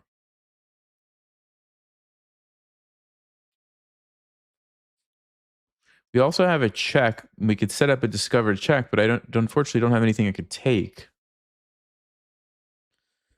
The other thing I could do is target this pawn or start making a beeline with my king. So I think this is a critical moment. So hold on a second.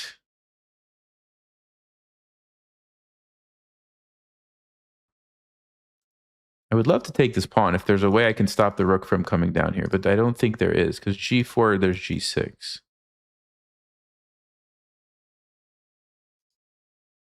And bishop here, there's also g6. So I think we need to find another option here, guys.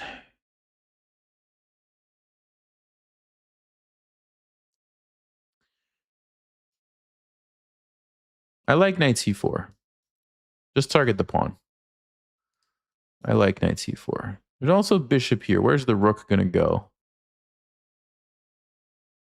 Oh, he's just going to take my pawn. No, we can't do that. Okay, let's go knight c4.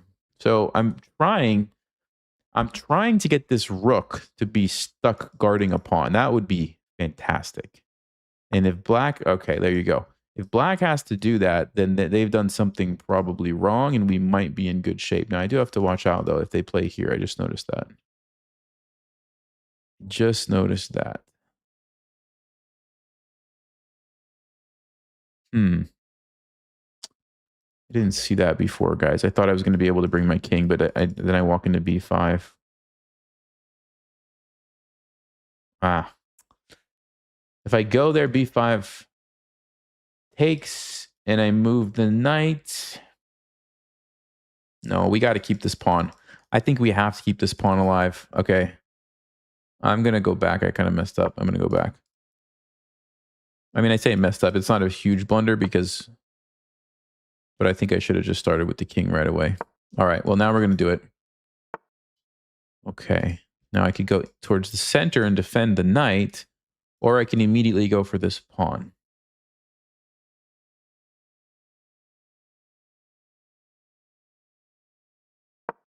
I think we got to take this and push. I think that's how we win. We take and push. And if black does the same thing, we can always sacrifice one of our pieces and keep the other one. So that's what we're going to do. We're going to go here. Check, take the pawn. Push the pawn.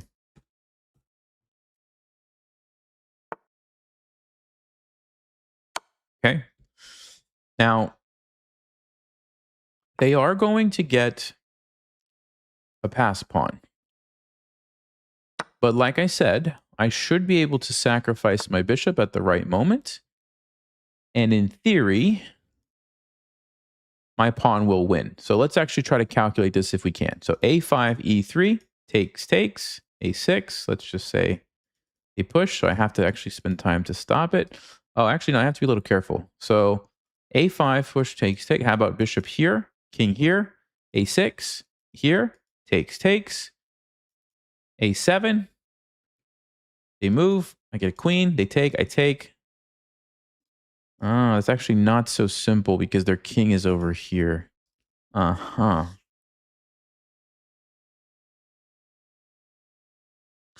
It's not as simple as I thought it was going to be. I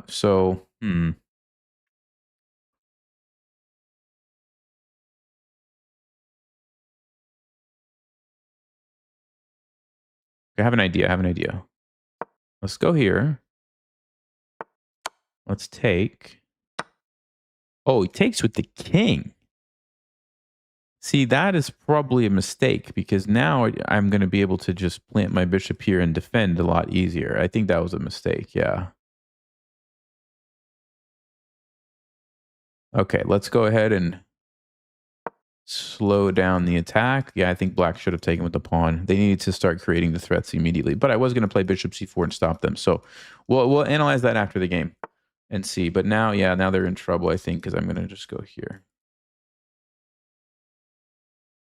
Basically, I just don't want to let them easily push by. So let's create the blockade. And now I believe black is in trouble. Yeah, they're in big trouble.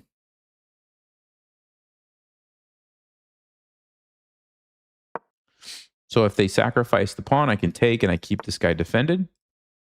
So here I have a decision. I think I'm going to just wait because then I can sacrifice. Oh, that's going to be.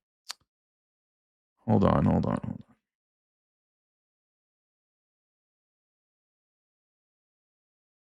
So a6 here. Do I want to take or not?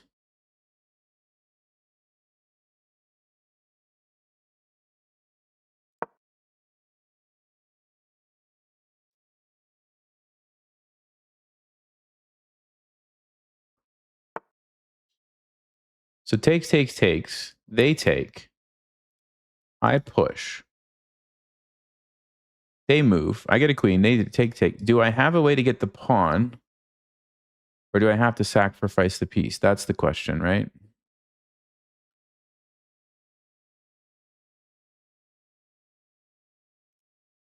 What if I just move it now? What's the difference? Takes. Here.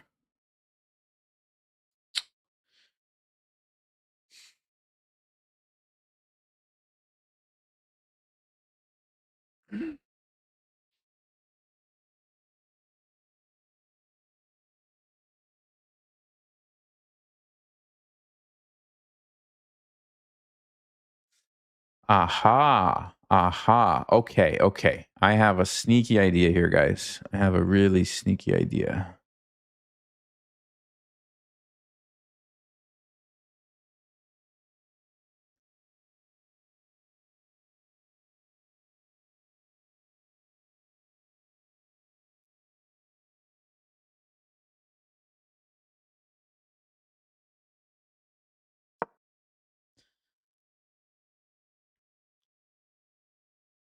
Check this one out.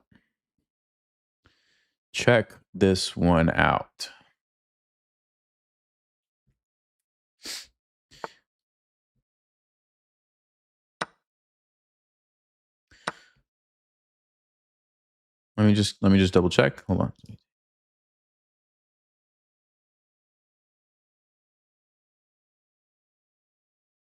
Oh yeah. All right, here we go.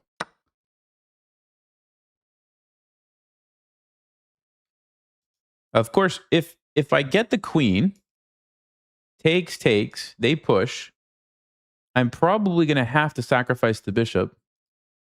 King here. Yeah, I'm going to have to sacrifice the bishop. The knight's too far, and it's going to be a draw. But I have a sneaky move planned. Knight c1. Knight to c1. we block the rook. We don't actually give them the option to sacrifice the rook for the queen. We're just going to get a full queen. And we win. That's simple. So remember this. When you have a passed pawn, you don't always have to trade it for the piece. If you can blockade the piece that's trying to stop you, you actually can just get a full queen, which is what's about to happen here. So we'll get the queen, and now it's going to be a win. Let's go here. Let's go here.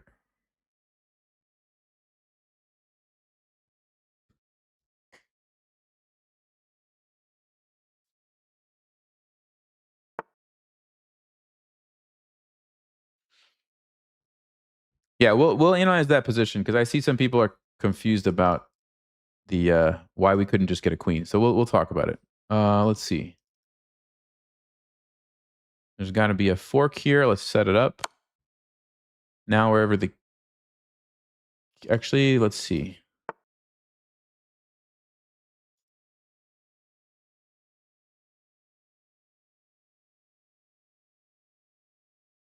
Check, take the yeah, that's probably the simplest thing.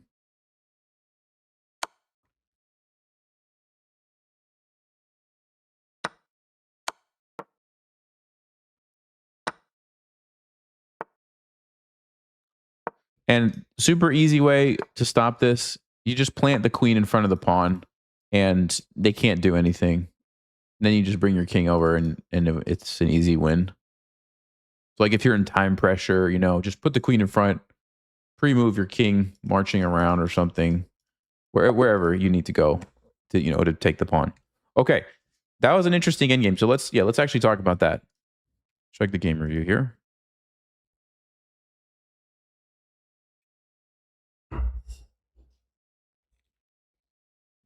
Okay, not awful. 77. We did have a brilliant move. Brilliant move was rook takes d7. Okay, giving it up for the tactic there. Yeah, we'll just continue from here. So they played king there. I forced the trade. Ooh, Stockfish wanted... Wait, what? Knight to d6. What a move. I did see that I could get a fork, and then I just stopped calculating because I was like, I'm just losing a piece in the process. But actually, no, you're not, because it comes with the check.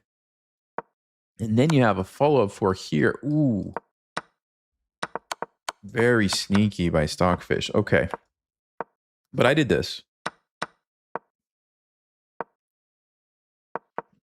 Yeah, I messed up a little bit there, but then eventually I got the right idea, bring my king up. Ooh, no.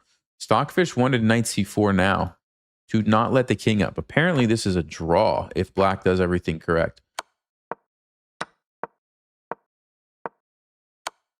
Oh, yeah. Remember I said they should have taken with the pawn? So it was actually a draw if they take with the pawn. Now, I was going to play the move bishop c4 here to stop them from pushing.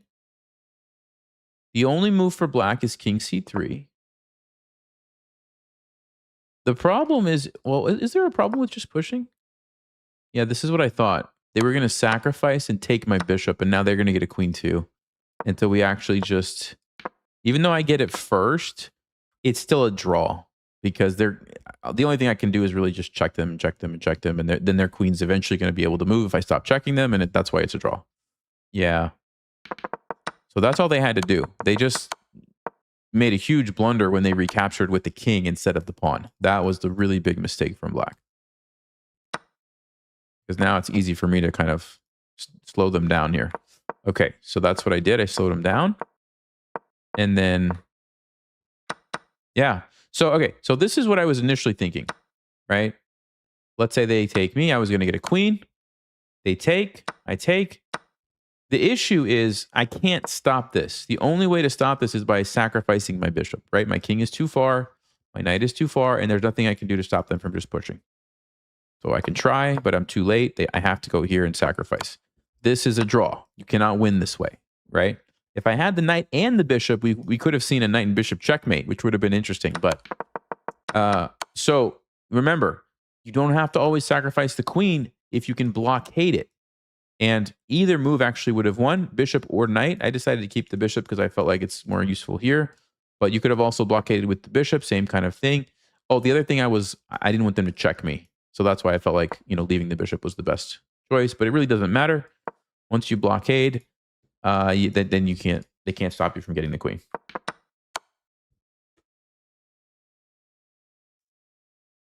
Yeah, very instructive moment. This is actually super common, and a lot of beginners will not even think about this idea, right? Blockading the rook, from stopping from sacrificing itself. Basically, it works with if there's a bishop, you can put your bishop in the way. If the rook is behind, you can put a piece here to block it off. Or in this case, we saw the rook was on the side, we block it off. But that concept applies in a lot of different situations. Okay.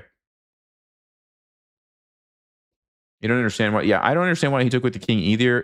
Probably the logic was, I don't want just one isolated pawn. I would rather, take these and have like 3 connected pawns.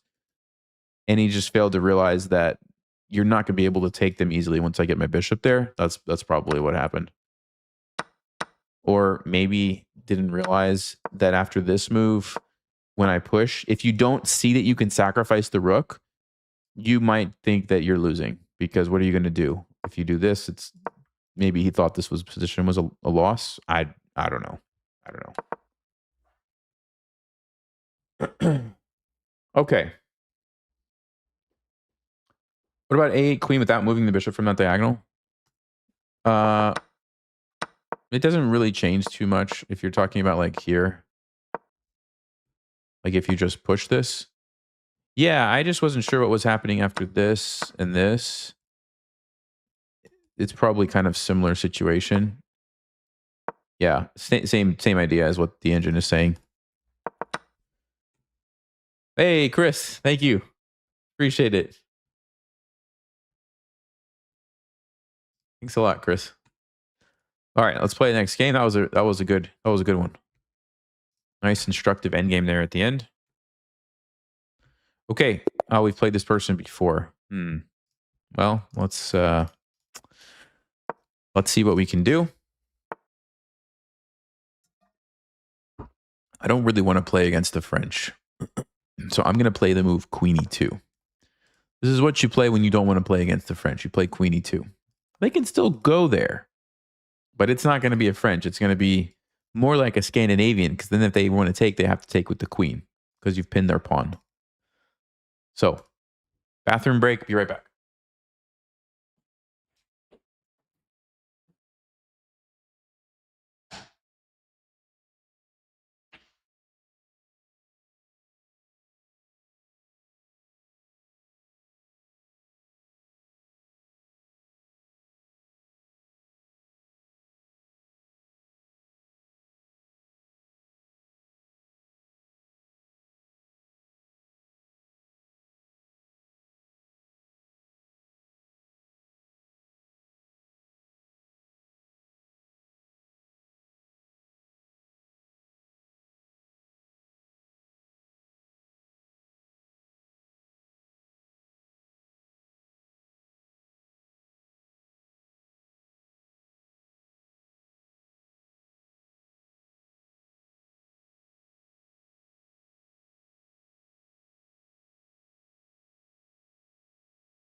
Whoa.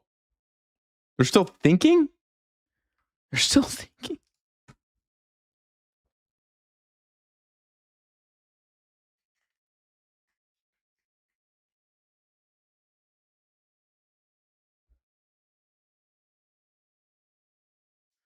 Why not save the bishop before getting the queen? Oh, you're talking about in the last game? Oh, because it takes an extra move and the pawn gets one square closer to becoming a queen. So why even waste time, I guess? is my logic. They want to go knight c6. Okay.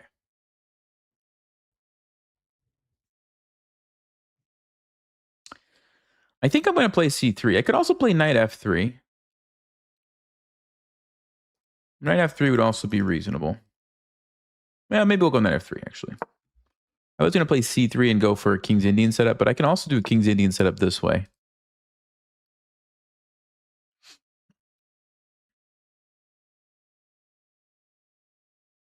Yeah, which I think I will do. Okay, and so probably here we will just defend the pawn.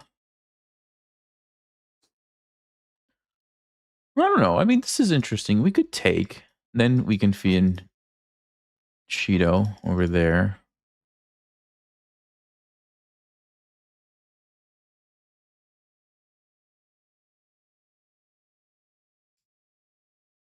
Nah, I'm just gonna bring out the knight. I think this is fine. If they push, I'm probably gonna go back. This is actually it looks really strange, but it's an idea in these King's Indian type of structures. And the point is that as soon as the pawn pushes forward, it gives up control of the square. So now we go back, yeah, so that our knight can get there. Yep, that's what's going to happen. So, okay. Okay.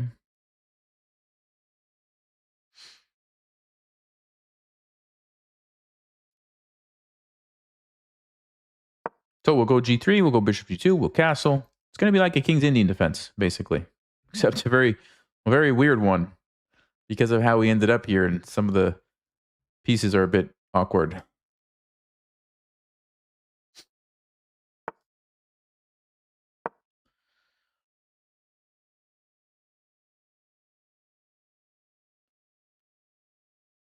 So I'm going to castle next.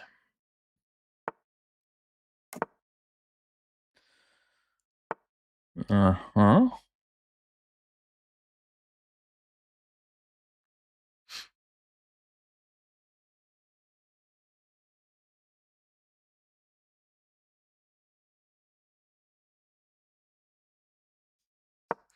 So the typical idea in these King's Indian setups is you attack in the direction of your pawn chain, which would be on this side of the board.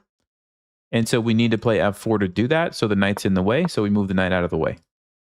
And the other thing is this square, like I mentioned, we can potentially put a knight there. So I'm also kind of eyeing that. Yeah, so he goes g5. I think we do it anyway. I'm pretty sure we do it anyway. But we could also move the knight out first. We could play a4 and move the knight first.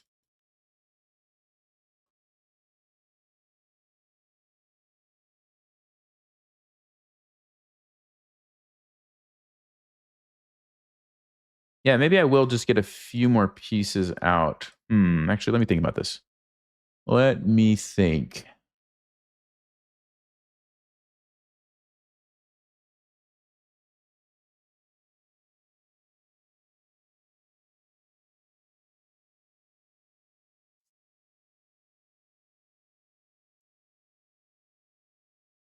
Let's go. Let's go ahead. I know it looks super scary, but I think this is what we're supposed to do. So let's just follow through here. They can do that, and we can just probably block. Alternatively, queen f2 is not out of the question. Maybe even knight f3. Let's go knight f3. So now I can take back here with the bishop, which I like. Rook g8, we're just going to tuck the king in the corner. Okay, we got to get away from that pin, potential pin.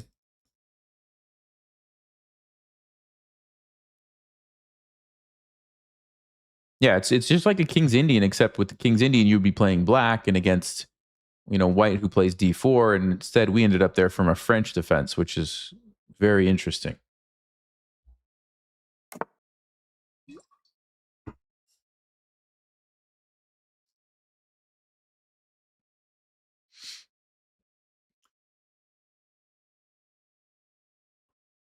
All right, so if we take, the issue is the knight is going to land there, and that looks pretty nasty.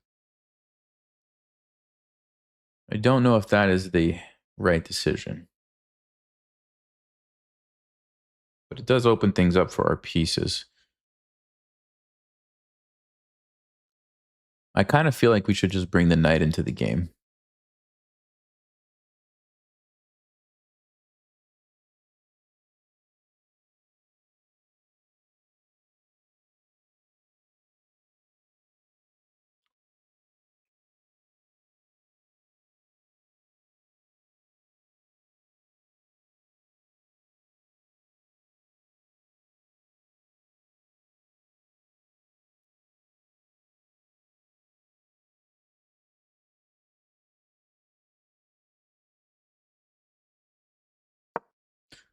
So I'm going to give them the option. If black wants to, they can trade.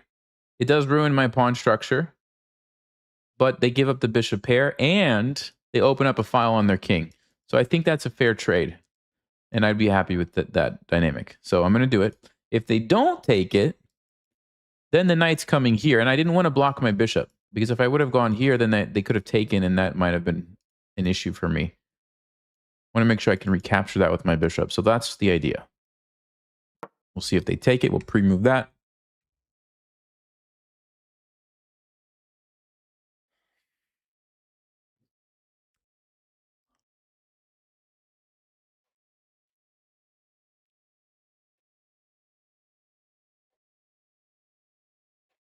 And this square on c3, it's one of those things where a weakness is only a weakness if they can take advantage of it, right? It's not that easy for black to make use of that square. I mean, if the knight could somehow transport itself there, yes, that would be annoying. But that's going to take like 1, 2, 3, 4 moves. And then I can just put my bishop there and take it, you know. So I don't think that's a huge deal. So it's doubled pawns, isolated pawns, sure. But now I have the bishops and I have this file on their king. So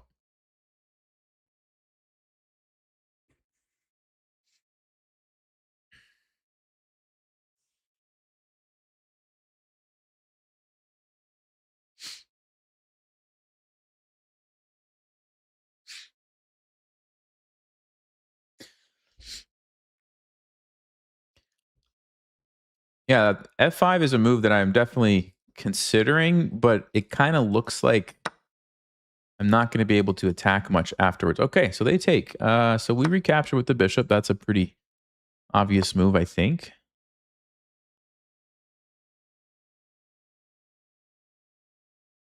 Okay. So what they want to do is put their knight here. Interesting. Okay. So what are my options? Well, we could defend the bishop, but then we potentially give up the bishop pair. We could go back here, but that looks like very bad. We're going to get a weakness there. I think I have to go back and just let him do it.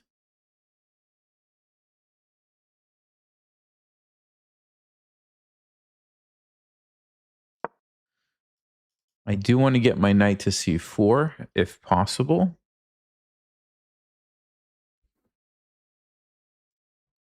I'm expecting something like knight e5.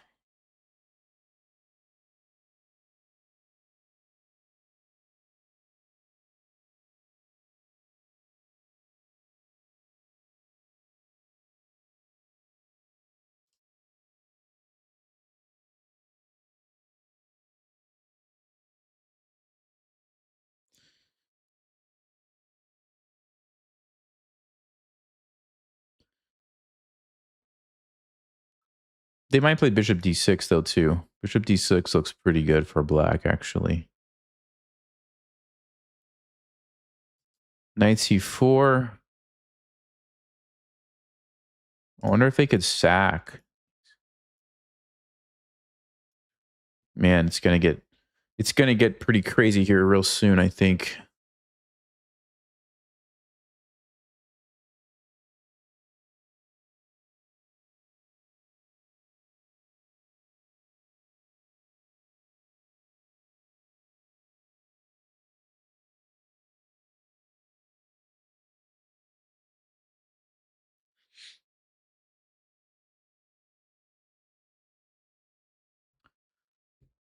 My record against this person is 2 losses and a draw.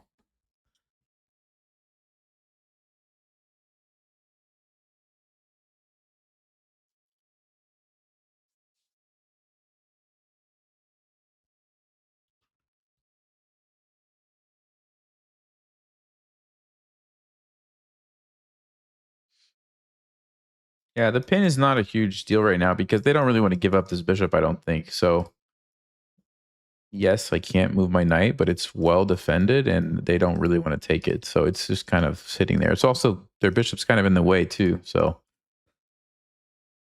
I'm more worried about these dark squares. Like bishop d6 takes somehow a knight or a queen coming through there. That's what scares me the most. That's why I really want to get my knight on c4. I have to watch out though for b5 because I didn't get a4 in time. So yeah, this is a very complicated position already. And it's only going to get more complicated the next couple moves.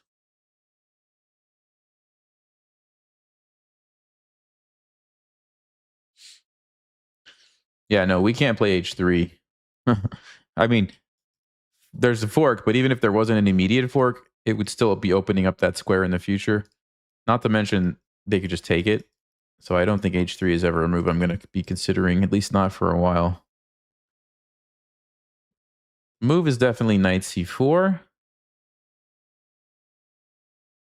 Or maybe moving the queen to f2 to get away from the pin and moving the knight somewhere is another option. Those are probably my plans. But this is definitely, this knight needs to come into the game. It's not doing anything there. It'll be very great if we can get it on c4. Or maybe even e5 at some point in the future.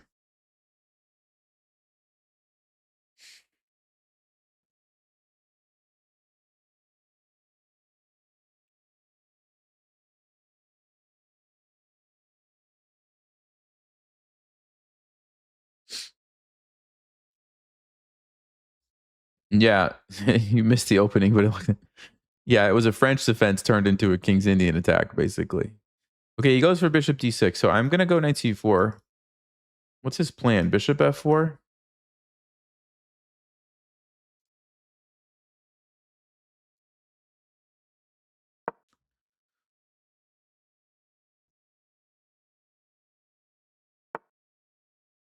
Uh-huh. Okay. So I'm thinking we go a4. The idea is we don't want our knight to get chased away.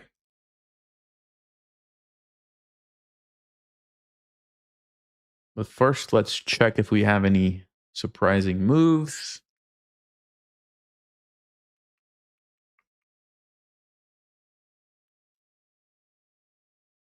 No, I mean, this is such a big deal. It's got to be a4 here. It's got to be a4 to stop that.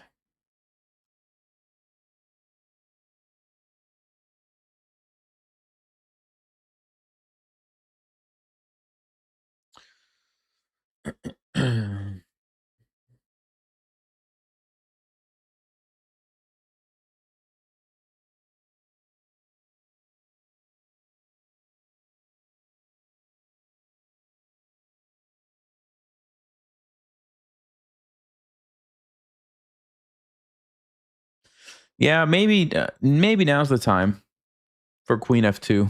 Get away from the pin. Start putting pressure on these dark squares.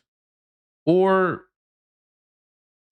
we could consider bringing the rook over. We could consider a move like b3 just to kind of support these squares a little bit more. Let's see if black is going to force us to react to anything or not.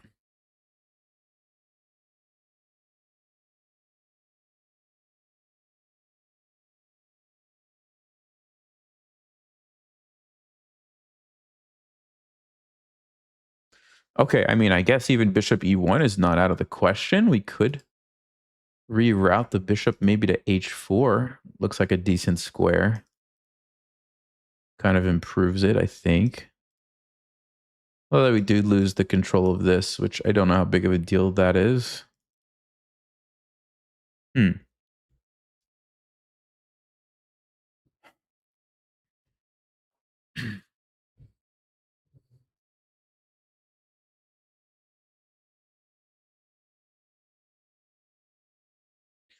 The thing about the King's Indian is that even though it's kind of passive, it's generally pretty solid, and it's not that easy or obvious to break through.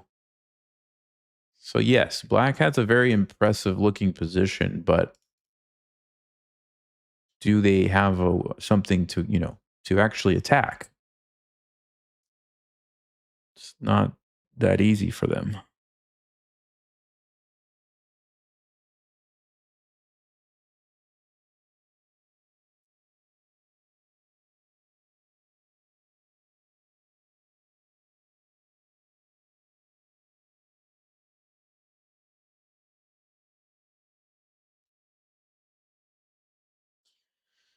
Do have a big time advantage, so I have plenty of time to kind of calculate, which is good. I'm probably going to need it at some point here.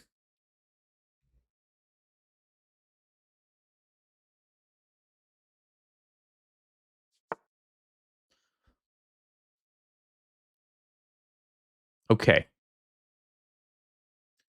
So, do they have a threat is the first question. I mean, I guess they want to take. Yeah, so that's the threat. And if I take, then the queen is in. That doesn't look very good. So the move that comes to mind is rook g3. Then if they take, we take with the rook. If they take, we take with the queen. Everything is good. I do have to watch out for a move like rook here. If I take, the knight comes in, so I can't actually take any pieces that are put there. But if you play rook here, I take, what's the idea? Queen is coming down.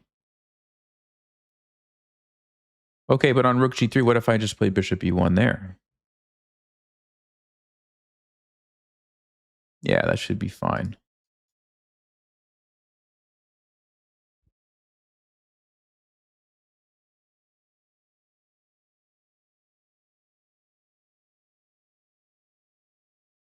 And I can't believe any other move besides rook g1 is what I should play here. So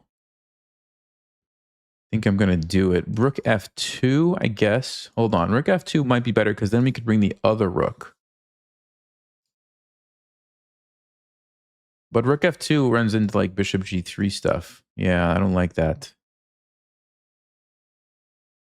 Let me hold on. There is a sacrifice. Ooh, wait a second. Rook g1, bishop h2. If I take with the knight, game is over. So I actually cannot take that. So I take here. Then the queen comes down. Then I take it. Then, oh, wow. Wait a second. Wait a second here, guys. Yikes. I just noticed that. So rook g1, bishop h2 must be the idea. That's a nasty move. That is a nasty move. So takes, queen takes. If I take with the knight, knight check, I have to sack the rook. But that should be fine, actually, because then we get two pieces. Yeah, it should be fine. Okay. Very nasty move, though. I think we're okay, though, because this is pretty forcing.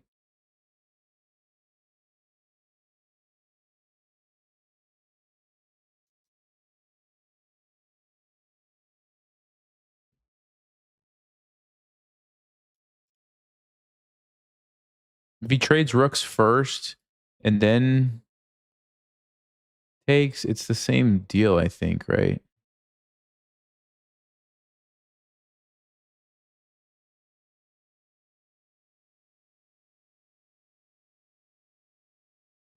Yeah, I think so.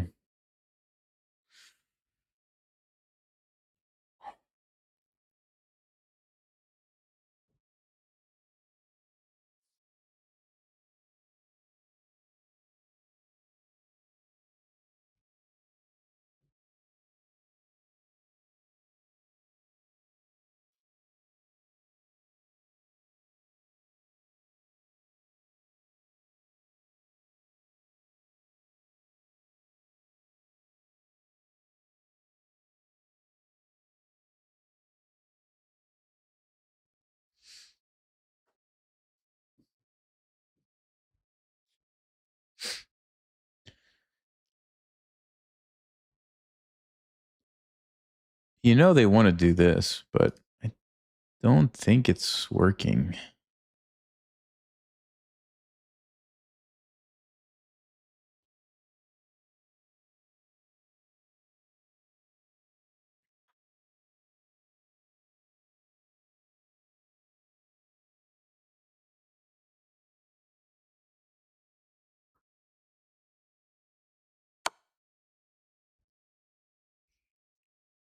Okay.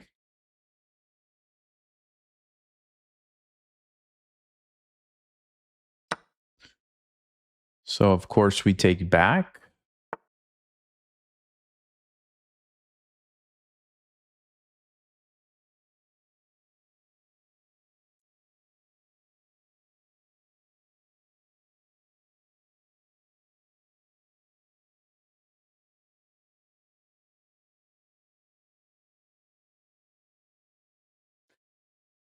Okay, so the threat is knight g3, right? Because my pawn is pinned. If I play rook g1, knight g3, I take, he takes, I'm losing material. Probably not the best. So what are my options? Well, I'd say take here, but then the knight's going to take, and I'm losing everything. So that's not going to cut it.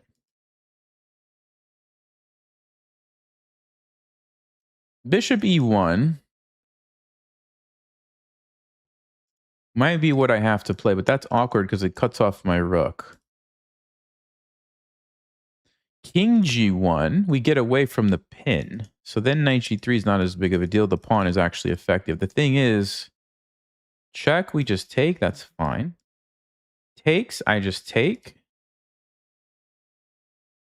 Should be fine. Check, we have the knight or the bishop. That should be fine. He tries to double up. Problem is, I'm not actually threatening anything. Oh, okay, but I could take. He takes it back, and the file is closed. And if you just take, then the queen has to leave. You can't go there. Okay. So king g1? Is that really the move I have to play? Is that really the move I have to play? It's what it looks like, guys.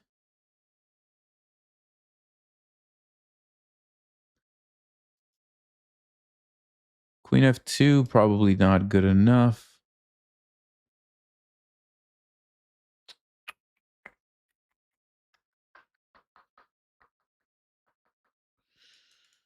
What was the problem with bishop e1? My rook is cut off, right? Is that what I said?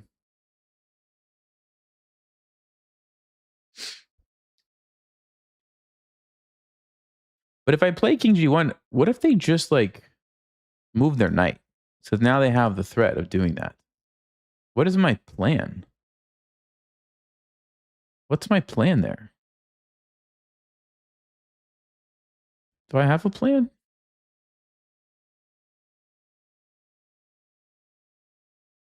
Yeah, that actually doesn't work. Just 97 is a move they can play. Wow. Okay.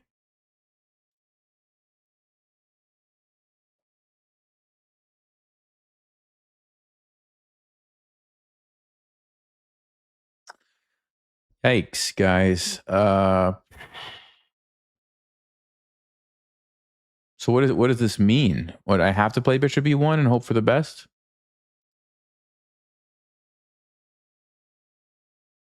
Man, okay. I guess we have to do this. I don't see any other options.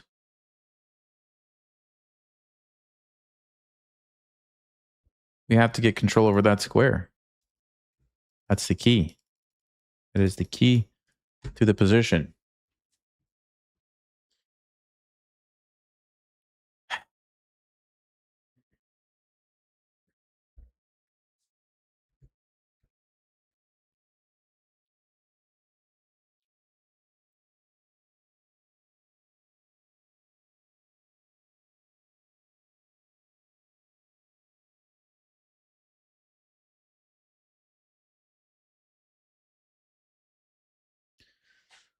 Problem is I don't see another move for me. Yeah, he's just going to bring the knight in or something. And what am I going to play? Maybe knight e5. Can we play knight e5? Or knight d2, knight f1 to get more support on those squares? That might be a great square, actually, for this knight. If he takes me, you probably just take back.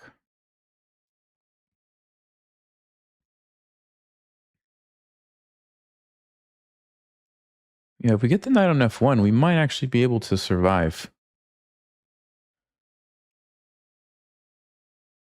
Does black have any tactics? If you take my knight, I think I just take. If the check happens, I can always trade. If this happens, I can always trade. If you bring the knight around, then I'm going to bring my knight around. Okay, let's go. Let's go. We got to bring the troops over to defend.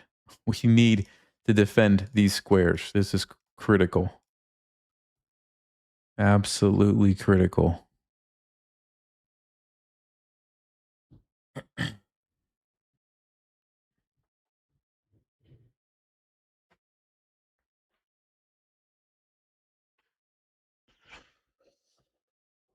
Okay.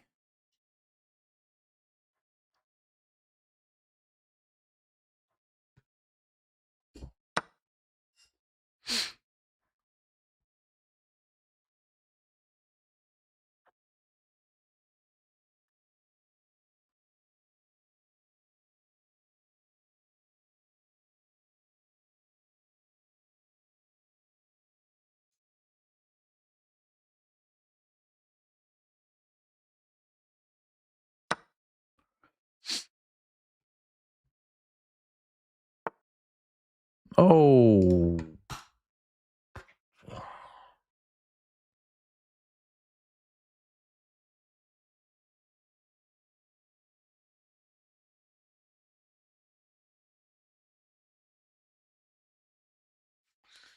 I didn't see that. I didn't see that.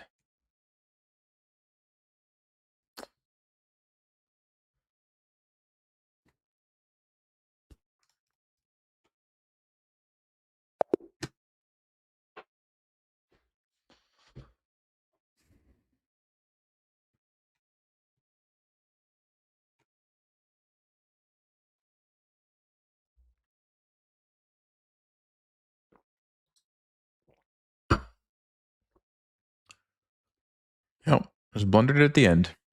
Just like that.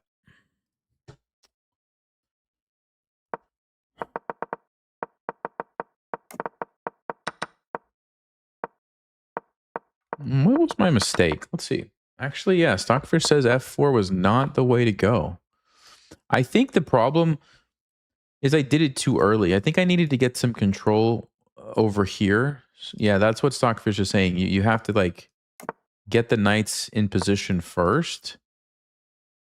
And then maybe at the right moment, you can play this move. But even here, it's saying, no, it's just saying don't do that right now. It's interesting because I know from the King's Indian, this is definitely a strategy, but we didn't really play a King's Indian. It transposed there, and I don't know the subtleties enough to know like when it's good and when it's not good. So that's kind of the issue.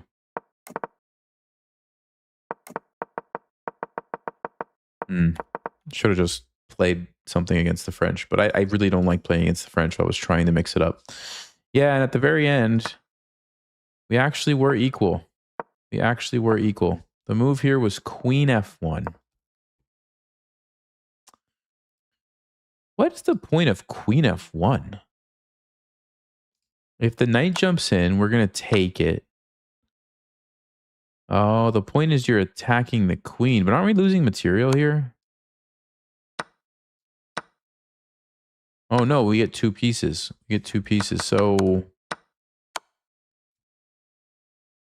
Huh. So black has to go rook takes g3, but then you get to trade queens, get your king there. They have to sacrifice, and now it's just... Wait, why do they have to sacrifice? Oh, because the bishop's also under attack? Wow. So you can't go back here. Super complicated position, guys. Like these types of positions are very tricky to navigate because there's so many moves that you have to consider. I don't even think Queen F1 crossed my mind, much less realizing why it was the best move, right?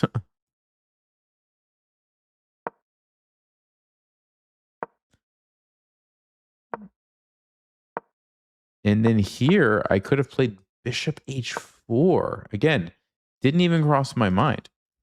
Pin the knight. And let the other rook go. That's actually a brilliant idea. I don't even know why I didn't think about that. Wow. So I brought the knight back, and then, yeah, I needed to take with the bishop to stop that.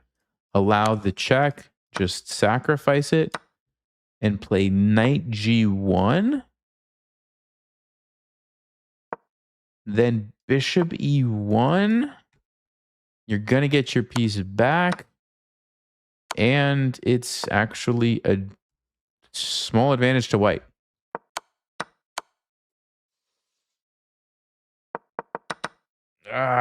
Tough game. Tough game. Very tough game. All right. We've got some strong opponents today, though. I will say that. Played that person before, though, and I've always gotten the impression they're pretty good. So it wasn't a bad game.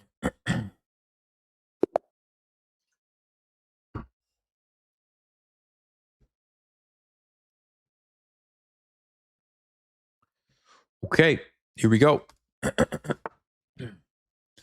Knight to F3. Knight to C3. I don't know what they're doing. Let's just fianchetto. Okay. So it's going to be a perk. We've transposed to a perk, which is strange. It's quite strange because most people who want to play perk don't play knight f3. So, wow. And then they immediately, what is this? What is this? Let's take it, guys. I'm just going to castle. I'm not going to overthink this opening. Just castle, then we'll attack the knight and get it out of here, probably with knight to d7. Maybe c5. Bishop b5. What? What is this? I'm going to chase it away. I'm going to chase it away, gain a little tempo, and then go knight d7 here. I think this person's trying to confuse us with the strange moves. That's what I think.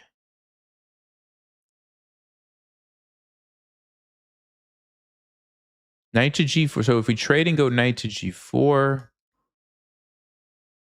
we could win the bishop pair. Yeah, let's do it. We take there. We take here.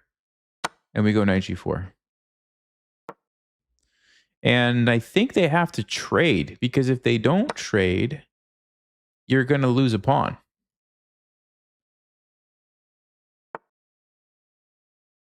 Oh. Okay. Or you could do that. I guess you could do that.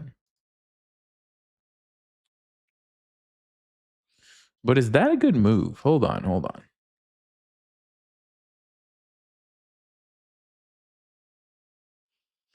I mean, I definitely don't want to let them play f4 and trap my bishop. Not trap it, but like, you know, it gets stuck. So I'm leaning towards this, going rook here. Yeah, this should be a decent position for us. Alternatively, we take with the bishop and mess up the pawn structure. But then we have to give it the bishop pair, which I don't think I want to do. I think we're going to take this way.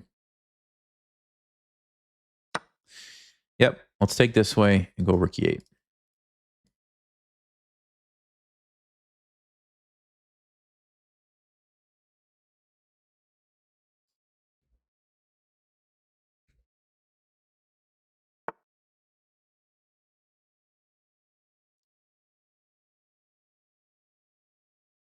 f4. Okay.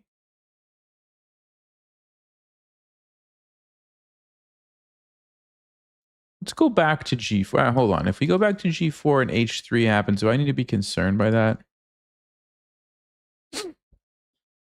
We could go to D7 and force the issue. Then we play rook E8. Bishop has to move. Where's the bishop going to go? Here or here? Do I like that position? We could trade. Then we could jump the knight into E4. That's not bad. Alternatively, if I go here, I would much rather have my knight there, but I'm concerned about the move H3. So we go back G4. No, but they got to take the pawn. Otherwise, they're just down a pawn. So if they take, we go here. Then the knight comes to F5. Yeah, okay. Let's do this. This seems like it's a little bit better.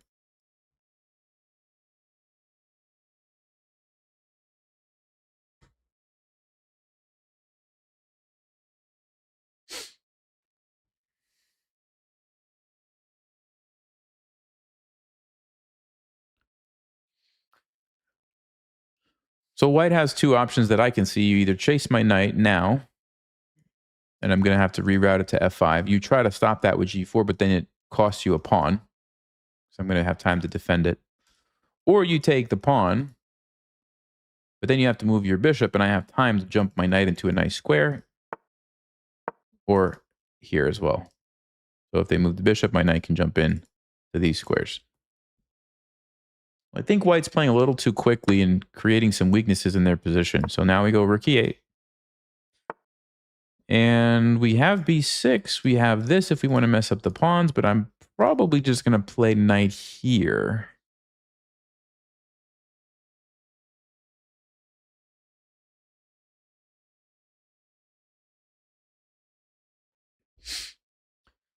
Oh, actually, you know what? I know I'm not. I'm going to play B6. I'm going to play B6.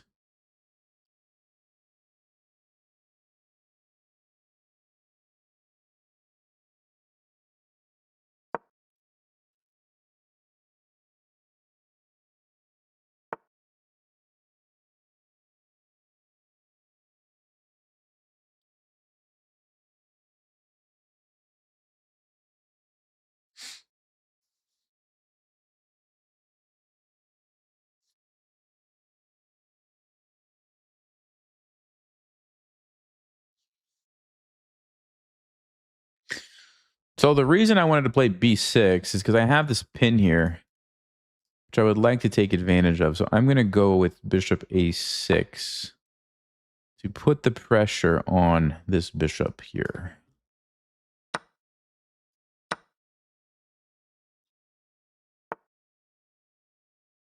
Yeah, that's an annoying move. That is an annoying move.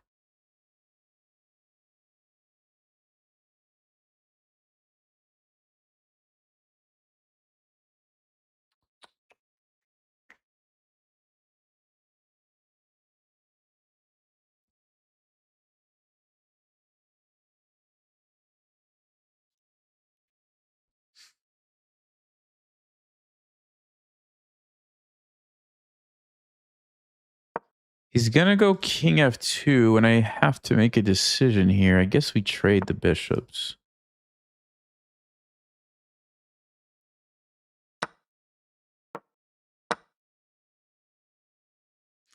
Yeah, it's not awful because I'm going to be able to play F5 and get my knight out of here. So it's not awful. We're going to go F5. The knight's going to reroute to its somewhat decent square. He's going to push. Otherwise, I'm just going to take the pawn.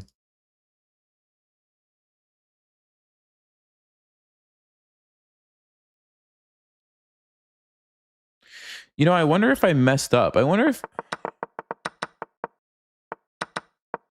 Right here, I wonder if I should have traded first, then played B6. He moves his bishop. Then played bishop A6. He defends. Then I bring my knight in, and I might have had a win. Yeah, I bet I messed up. Oh, he doesn't actually take. Interesting. Okay, well, I think we're going to just invade then. Why not? Why not? Put the pressure on. Check. I'm going to block with the other rook. Of course, you could trade. Okay, that's fine.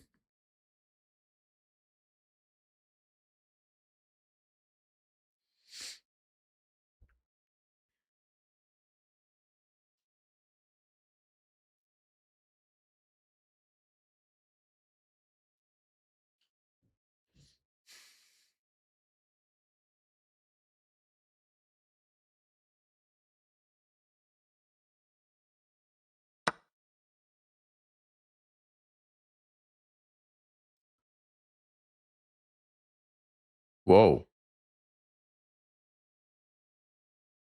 That's a fancy move. That is a fancy move, isn't it?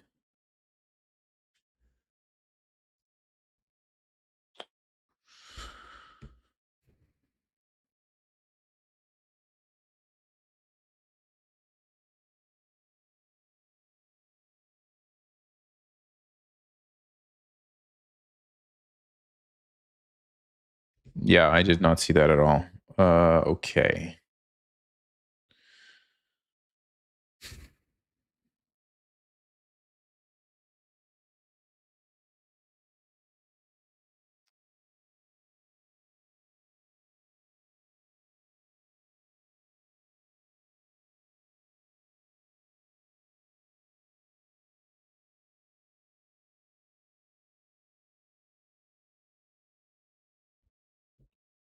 Yeah, that's bad. I now I'm going to be at losing endgame. Oh, that's a really good move.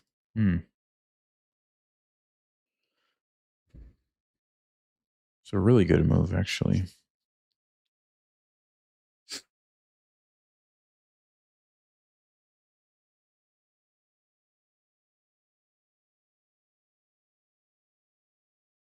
I mean, I don't have anything to do except just accept that I'm losing a pawn. Like,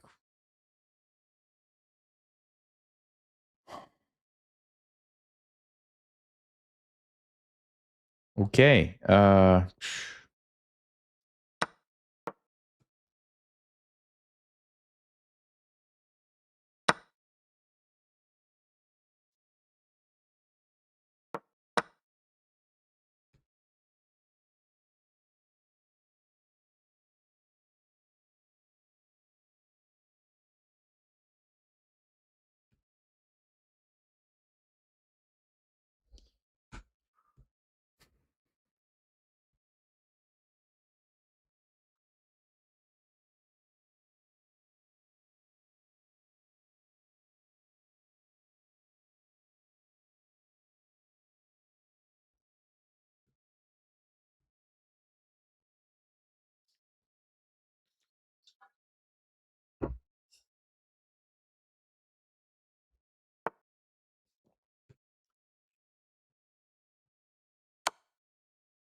I mean, this is just objectively probably lost, but what are you going to do?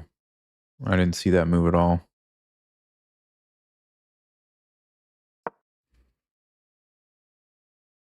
I mean, our opponent is still has more time than they started the game with. So I'm not sure how they're doing that, but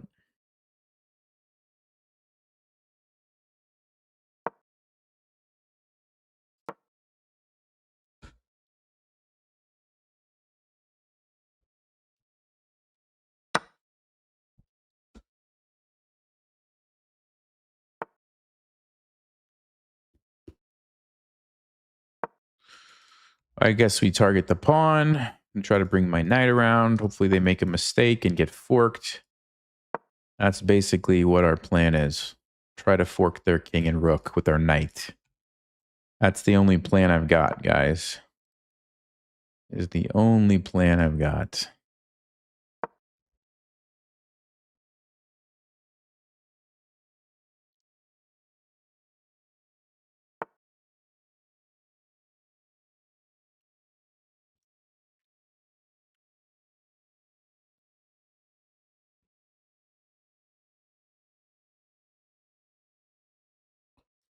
Hmm. All right. Let's play a rook ending. I don't know. We'll give it a shot. We'll give it a shot.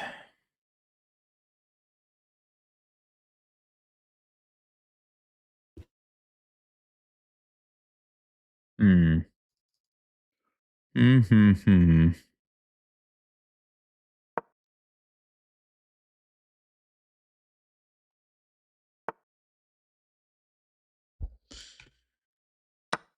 Okay, let's take the pawn.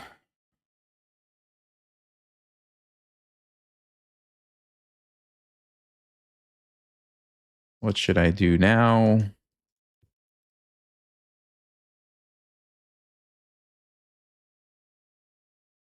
Just push this.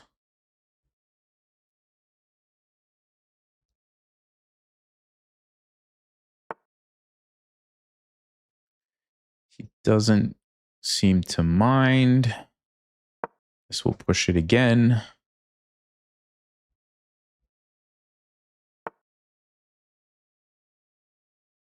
Okay, sure.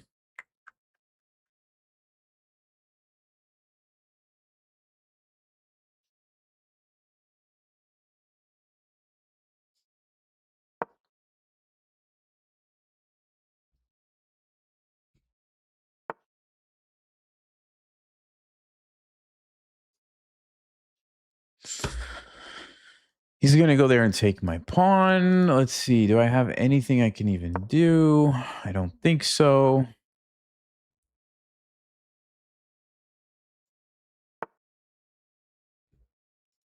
I mean, every move takes 5 seconds. So I don't know if that means anything or not, but.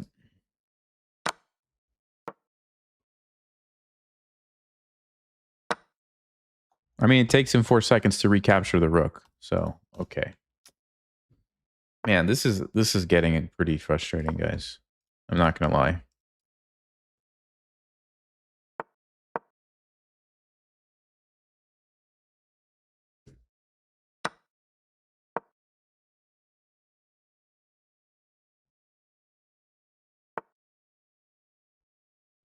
Ah, they're 900 bullet.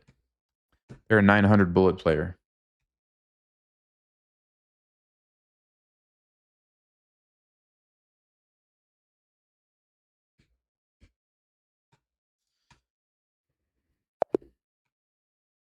What is going on?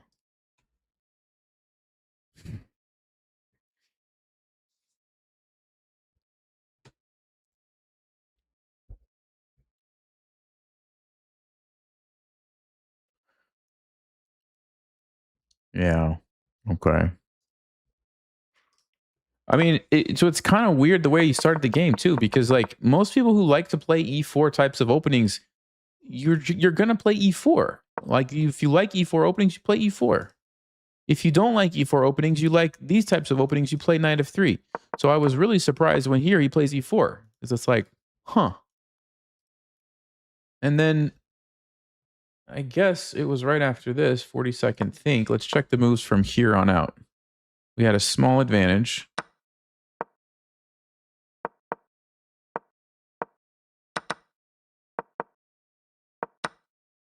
I mean, these moves were pretty obvious.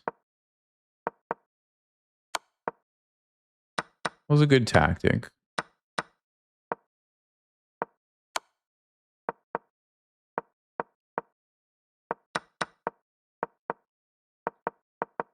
Like, there are a few inaccuracies.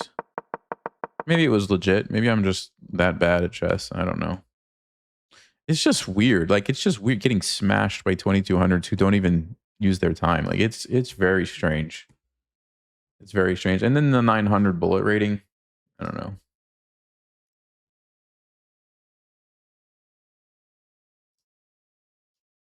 Curious how many points I'm getting back. I'm gonna play a couple 10-minute games. I'm these 15-10s are, I don't know.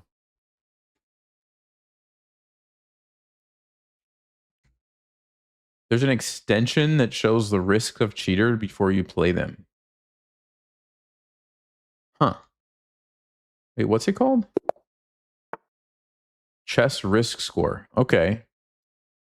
Hold on. I'm gonna look at the account first, guys. I'm just a little bit upset. Okay, 1900 bullet. Okay, that looks more normal. All right.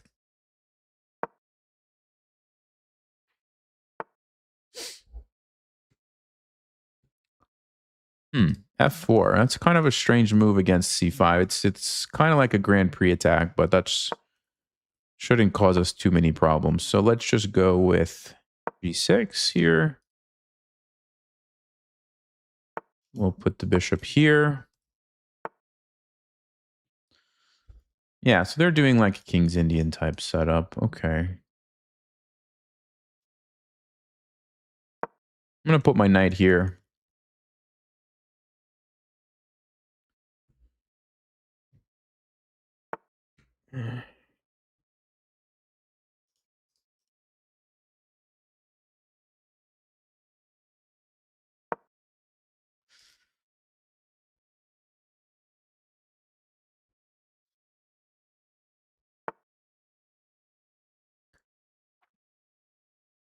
Okay, so we have to be a little careful here. But the reason I say we have to be a little careful is because of the... if the knight lands here, that would be bad news.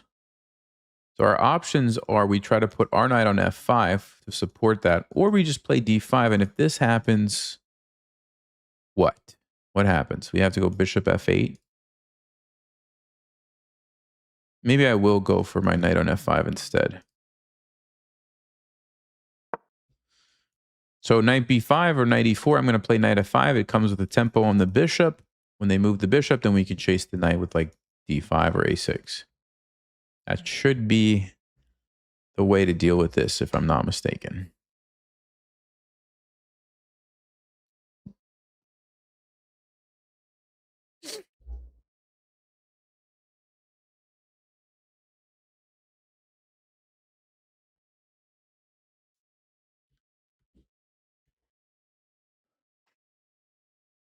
You get penalized if you report and they're found to be legit? No, it's reporting doesn't do anything. It's just like, it just lets chess.com know, hey, take a look at this account. And then chess.com analyzes like all their games and comes to a conclusion based on that. And if they just cheat in like one game, I don't think chess.com is going to ban them.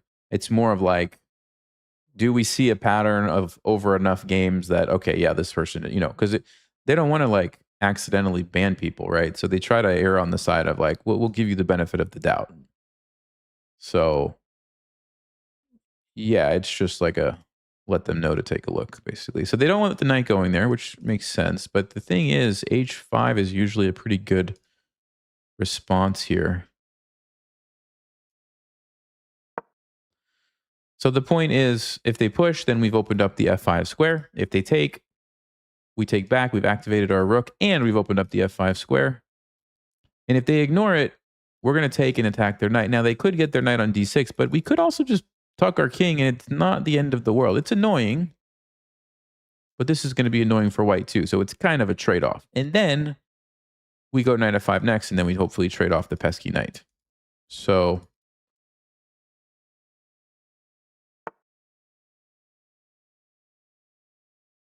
yeah, that's interesting too. They want to take with the bishop. That makes sense.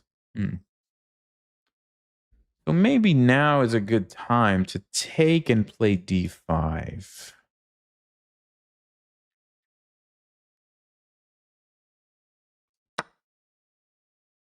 Is d5 what I want to do here, guys? Is it? Is it what I want to do? d5 or knight f5? Knight f5 takes.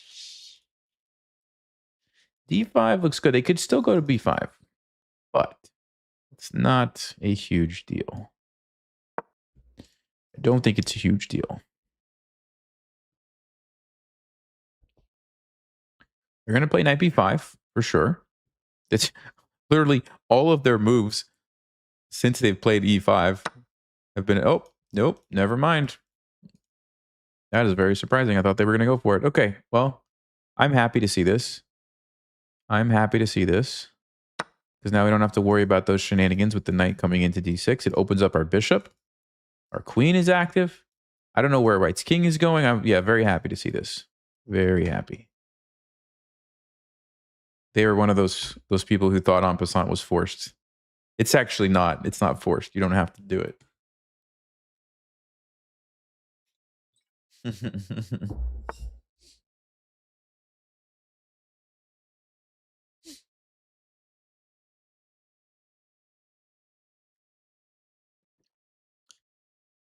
All right, queen d2. Let's see. What are we doing against this one? Let's see. So they're going to castle this way. Uh-huh. Okay. We could develop our bishop. Seems like a solid choice. We could try to jump our knight to the center. I like that too, but I think we should get the bishop first. Yeah, let's develop first. Now we might castle this way as well if white does. Or we could delay castling for a moment and jump our knight in.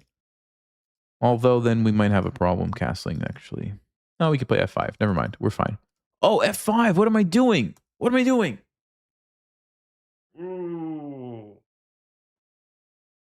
I missed it, guys. f5 wins a piece. The bishop is trapped. Ah.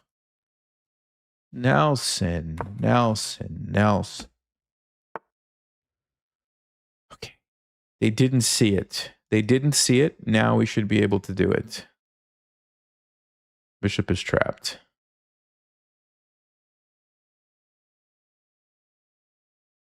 Yeah. Okay. I got lucky. That we had a second chance at that one. Actually, how long was that there for? Yeah, it was when they played queen d2, right? Okay, so they're going for some counterplay, but I'm just going to move my queen. It's not a big deal. Yeah. He just missed the bishop trap there.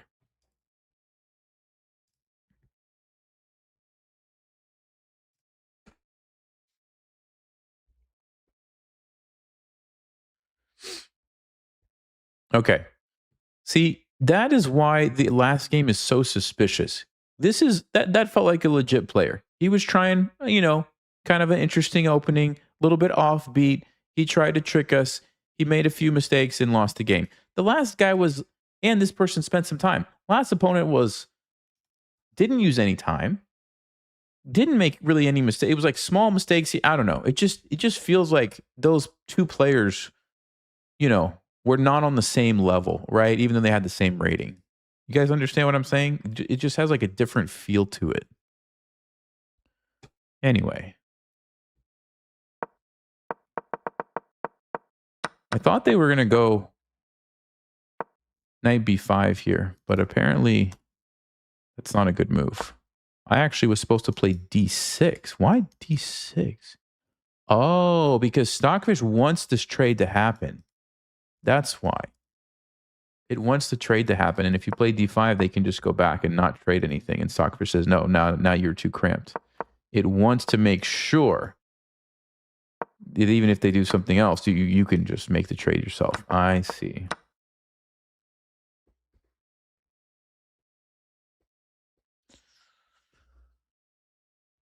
All right, let's play another one.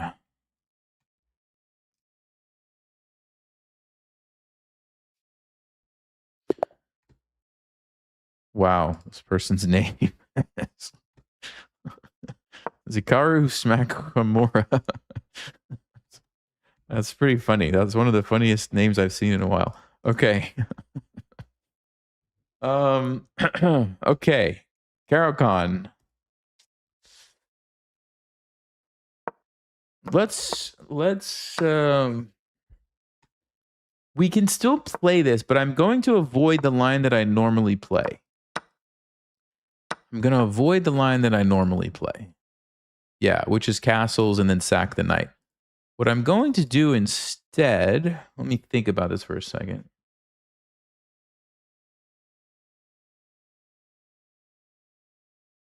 I think it's 95. Is it 95 or is it castling and then 95? Yeah, I'm pretty sure 95 is the move here. We're going to mix it up a little bit because I'm tired of people refuting my gambit, which it seems like it's common knowledge now. So we're going to change it up a little bit. I don't think this is refutable here. Yeah, so they stopped this, but now we get to attack.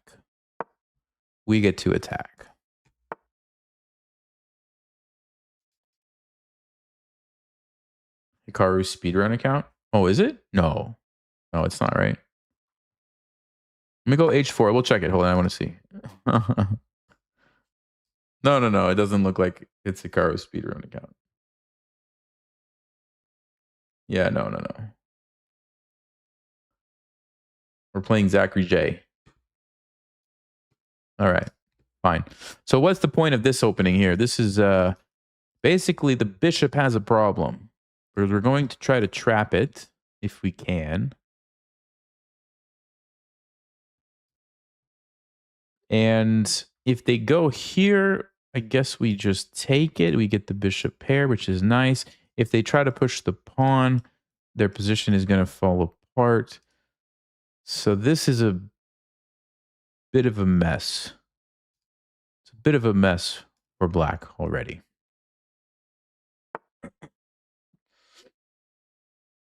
Right. So that move makes sense. They want to, they're getting control of the square. Okay. So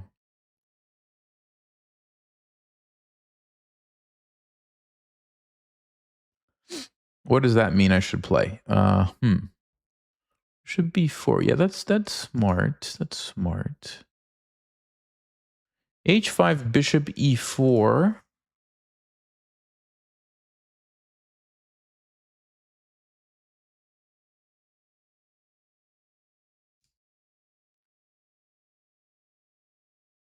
Bishop G5 is interesting, pinning the knight. What am I supposed to play against it? I'm not actually sure.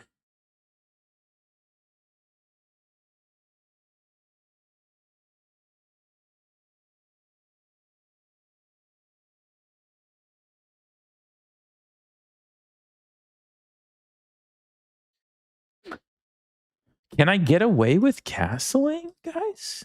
It seems crazy, but I think it's probably playable. Let's do it. Let's castle here. Let's go. Because we get out of the pin. We add a rook to the attack. Let's go. Here we go.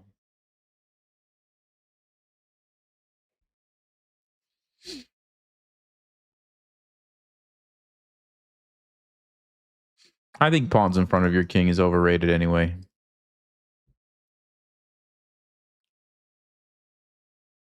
This will be an interesting one to check with the engine, because I don't actually remember. It's been a while since I've looked at these lines. I think this was recommended by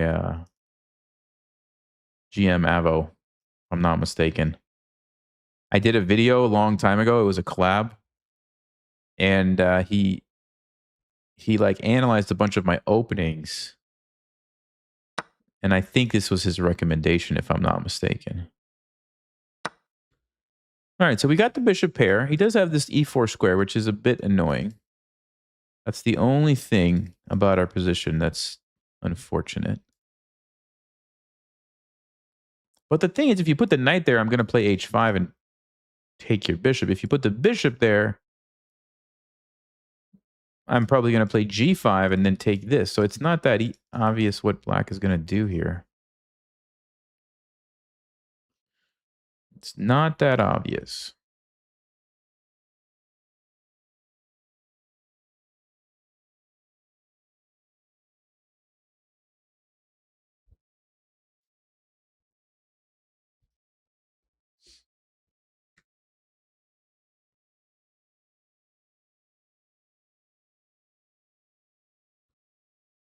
Oh, I just noticed something, guys. Oh, never mind. What am I saying? No. I saw a cool queen trap, but it doesn't actually make sense. I thought I could take this. Queen takes bishop G5, traps the queen, which is true. It does. But the problem is he doesn't have to take with the queen. He just takes with the pawn. And why did I give up my rook for the knight? Yeah. Okay, but it was a good idea.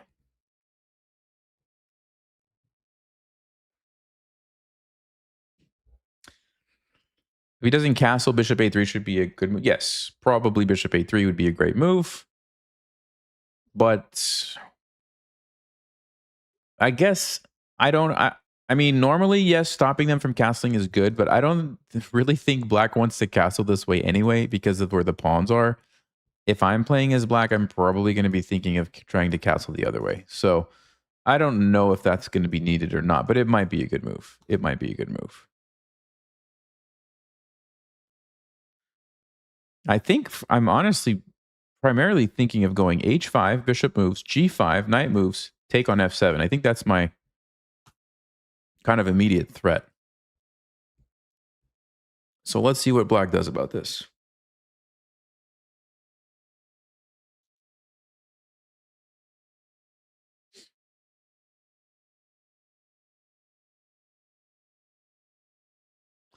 We do have him thinking, and this is only a 10-minute game, so keep that in mind.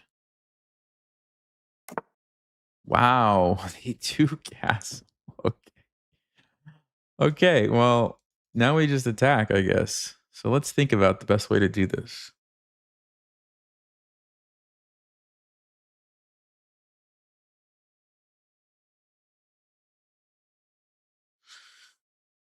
Bishop g5 straight away is kind of nice because this is a very nasty pin. It's a very nasty pin because if you...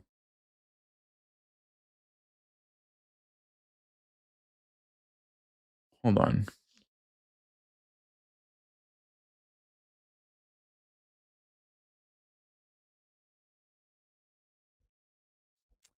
Yeah, if you play 97, I just take it. So I think I'm going to go here. 97, I just take the knight. The knight can't take because of the pin, so the queen has to take, but then you get completely opened up on the king side there. So how is black going to proceed? If you go here, that doesn't look great. I don't even have to take it, actually. I might just leave it over there and keep attacking.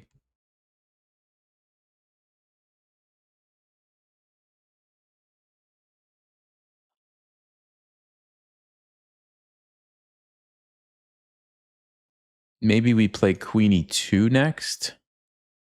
Then the other rook is free to come over, and we're controlling the square. So if the bishop moves there, we then can take the bishop. So then h5 becomes more dangerous. Alternatively, we could play queen d2. The idea is we want to take here and then put the queen on h6. Don't think I'm willing to give up my knight for it, though. So I'd have to, let's just say, takes, and then the queen goes there. But he goes c5. Okay. He goes c5, trying to put a little pressure on the center. Okay, that seems reasonable.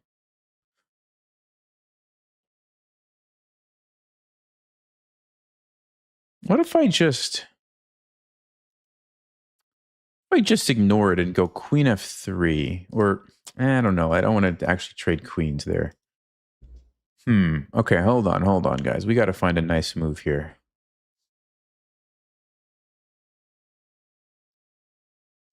I mean, I could just play queen d2, like I was saying. Just go queen d2 and be done with it here. Knight e4, though? Is that a move I have to worry about? Takes. Yes, it is. Knight e4, queen f4. Takes.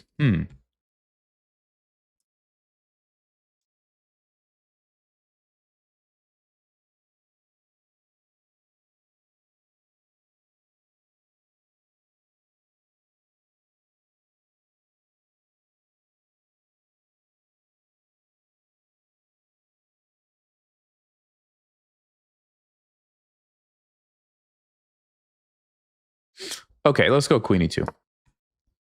I think this is a big threat. Because bishop e4, I just take it. I think. Although he does have that move.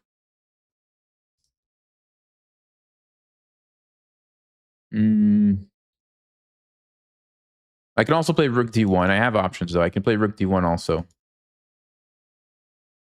So rook d1 is a move. h5 is a move. Let's see. h5, bishop e4 feels like it should work.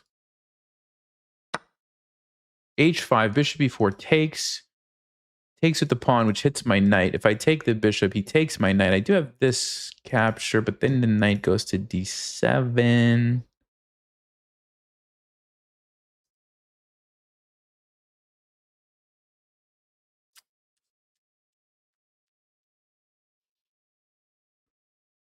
What is going on?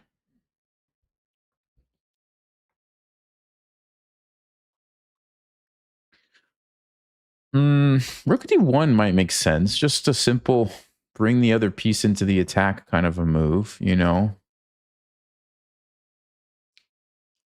All right, let's do that. Let's do just a rook d1. We'll just bring another piece in. We're getting everybody involved here. Everybody's involved in the party, even the pawns, even the king's about to be involved, maybe. Okay, queen b6. So now he's got a threat. So I do have to be a little careful. A little careful, but I could play queen f2, so we don't actually lose our queen necessarily. But it's going to be a trade, which I don't want to trade queen. So yeah, I think I will go ahead and take it then.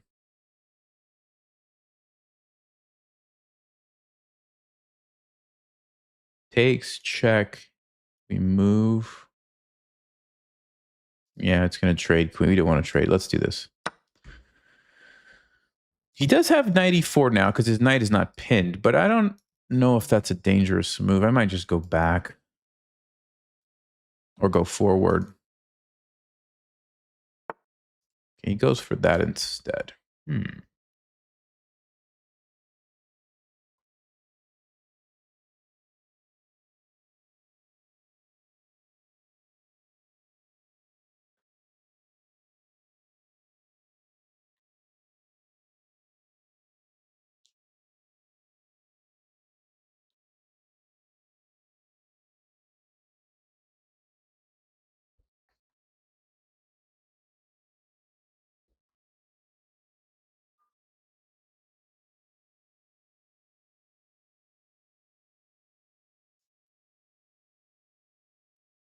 Wow. What to do, guys? Man. I want to sack the rook.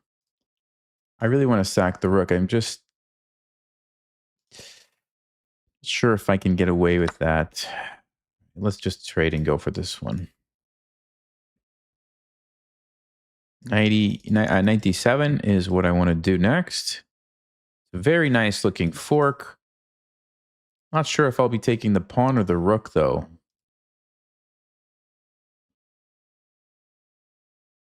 Somehow it feels like taking the pawn might be better. It just feels like, let's see, the king moves. H5, is the bishop trapped? Yes, it is. Yes, it is. So in theory, getting a piece is better than trading a knight for a rook. So, and this rook is not doing anything anyway. So yeah, that definitely feels like the right move. And H5 traps the bishop.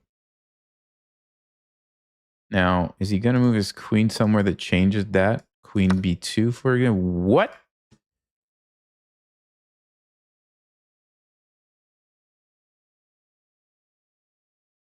What? What?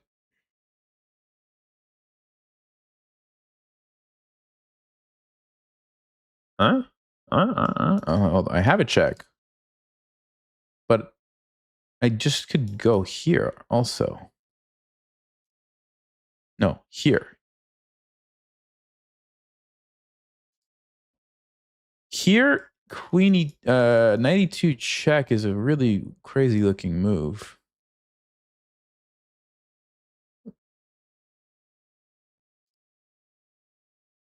Knight f3, we have this. So it's 92. 92 king f2. What's happening, guys? What's happening? Knight f2, king f2. So he trades. His knight's under attack, his rook's under attack. Yeah.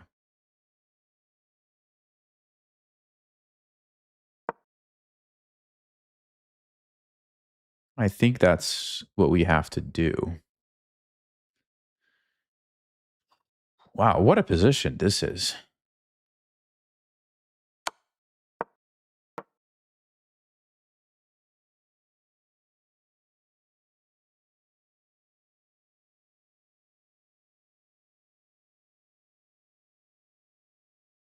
If you don't take, I'm just going to take the knight next move. So you got to take it, I think. And he's probably going to move his knight to g3 or c3. I have to decide what I'm going to do.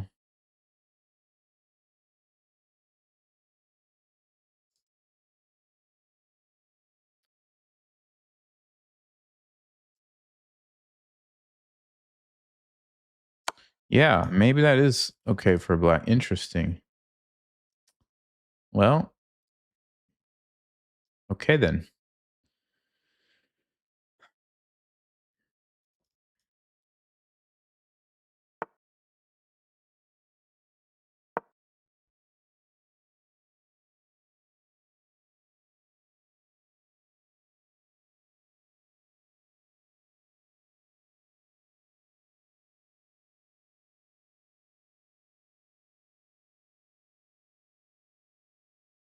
I mean, I'm only down a pawn and I have really active pieces, so it's probably still a good position for me, even though queens are off the board now. I have this, I have this, I have h5, g5, I have rooks lined up. I mean, I have a lot of things the black has to watch out for. b5, you say? Hmm. I guess we just leave everything the way it is. Okay.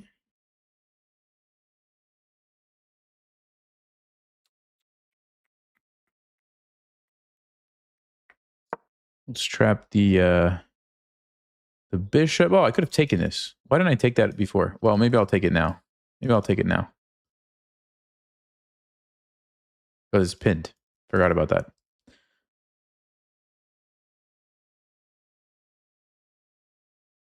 Yeah, that's exactly what I'm going to do.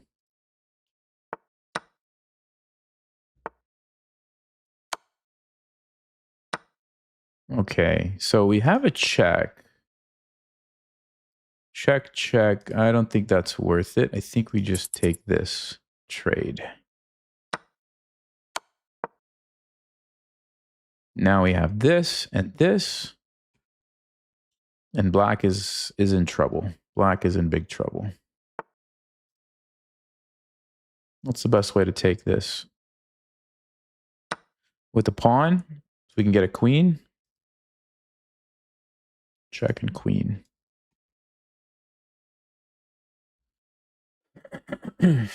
Okay. We took down Zikaru Smakamura. All right. Good game. Unfortunately, his play on the chessboard was not as clever as his choice of username. All right. Let's check that opening.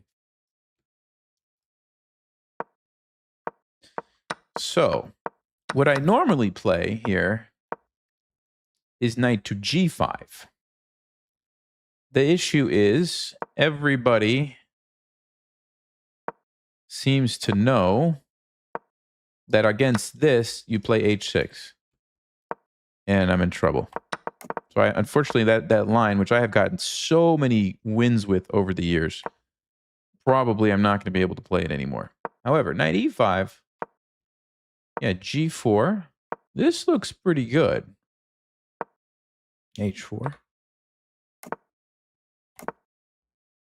So Stockfish actually says h5 immediately is slightly better. Nope, now it's changing its mind. Now it's changing its mind. Now it's saying castling is better. It was saying h5. Look at that. It's changing. Okay. So it actually likes my move. Wow. Best move for black is knight f to d7. I think I remember Avo saying something crazy like that.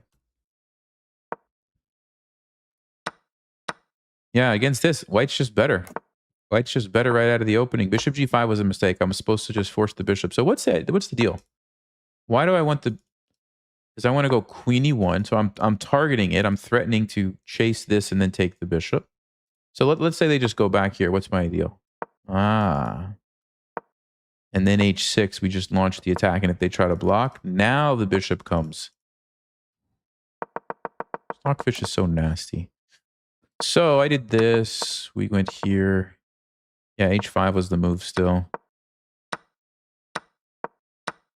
Knight takes d4 was a good move. That was the best move, actually. That's the only move black can play to keep the advantage.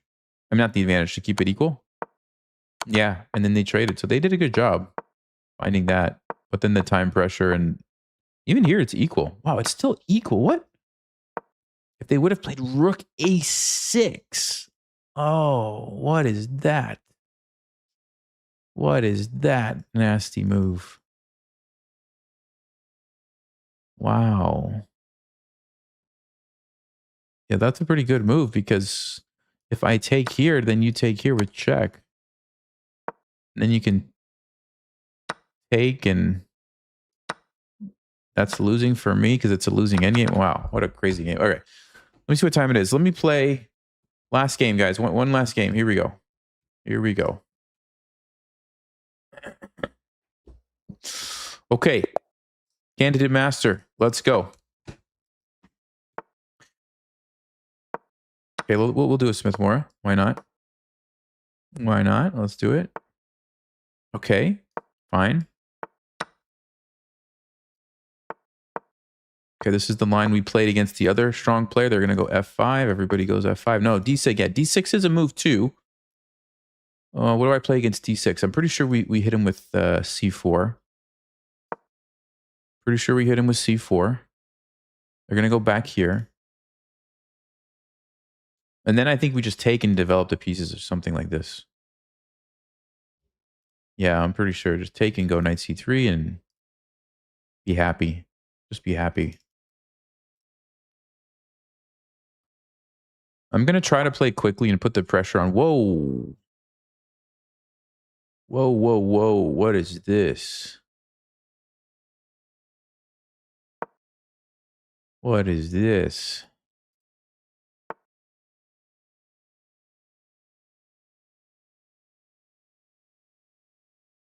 The thing is,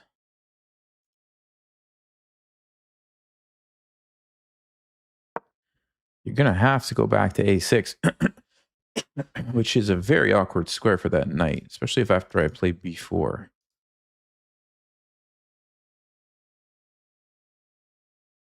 Yeah, this is... maybe they want to go knight c5, sack the piece. Oh, I bet you that's their idea. That is probably exactly what they want to do. But I just take the pawn. Yeah, knight a6 before takes, take the pawn. I don't have to go for the fork right away. Oh, actually, I could knight c5, then take. Then their knight has to move. Where does the knight move to? I don't know, but then we play bishop e3. Either way probably is pretty good. I think I'll take first, though. I think I'll take first. Keep the threat there. Then they have to figure out what to do. It's an awkward position. Whoa, this guy is all about the tricks and traps, isn't he? Bishop d2, check.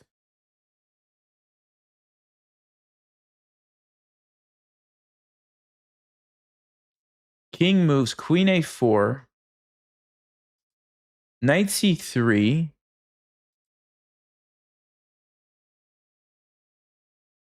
Queen b3, or you could move the knight somewhere, but that's not going to be good. So queen b3.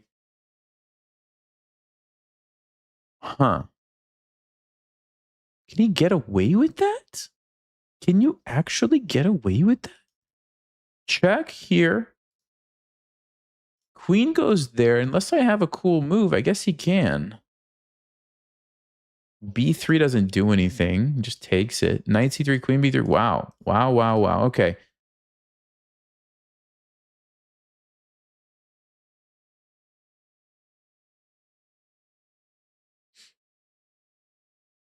That's fascinating.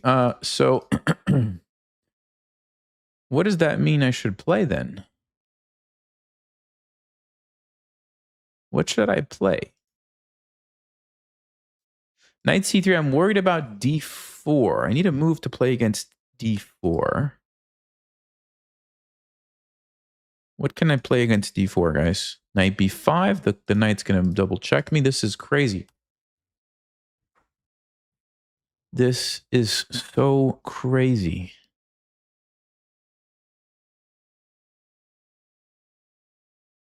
Oh, I have a wild idea, but I don't know if it's good.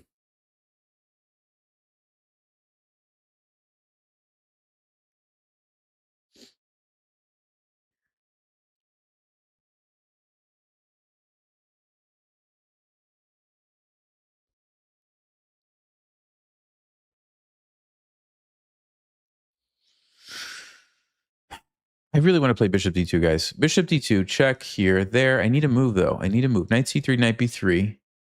If I move the king, I'm losing the rook. If I save the rook, I'm losing my queen to a check. It's unbelievable. That is absolutely unbelievable. Is this actually good for black? I can't believe this. Seriously, I cannot believe this.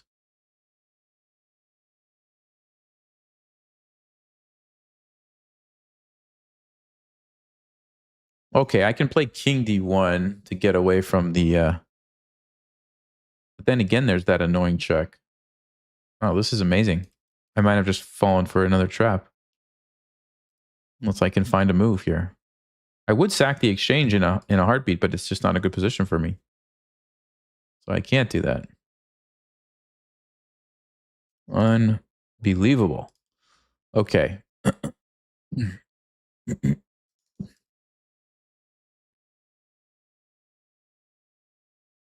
Well. Oh, and why can't I play knight c3? What is it? What's the deal with knight c3? Oh, I said d4, right? Yeah, d4. Uh-huh.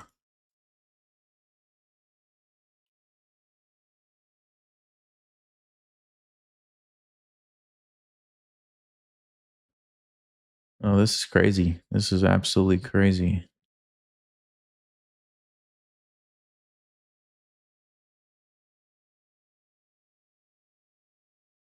If I take there, he's going to take that. If I go there...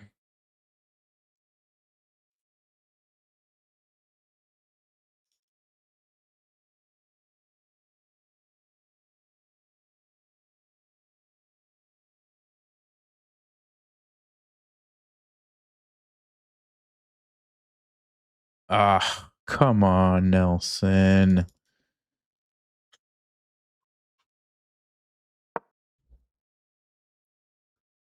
I'm wondering if I can play like rook b1. Rook b1, the point is if you take me, I take you. Oh, he doesn't even play d4. He plays this move. Okay. I was not anticipating that at all.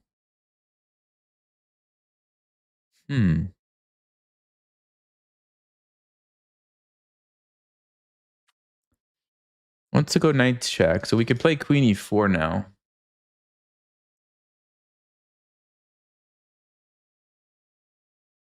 Yeah, I was actually really concerned about d4. This actually looks playable for me. Somehow.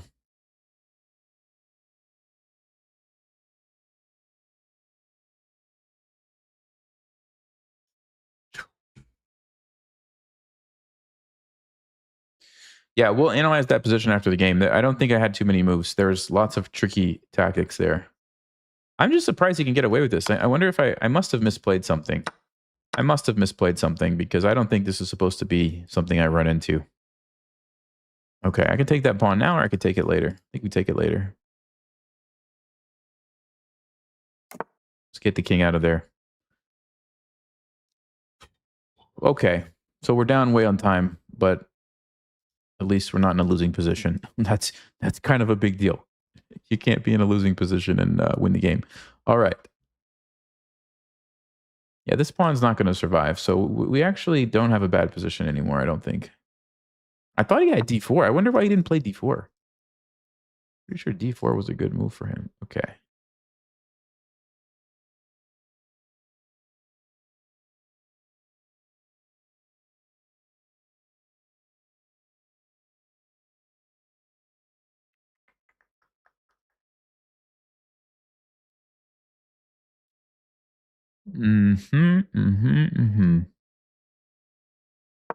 Let's go here, just defend the pawn. And I think I'm going to play b4 now. He doesn't have this annoying pin anymore. Chase that queen back. And then I'll probably come over here, take the pawn. Yeah, we're doing okay now. We're doing okay. Okay, b4, here we go.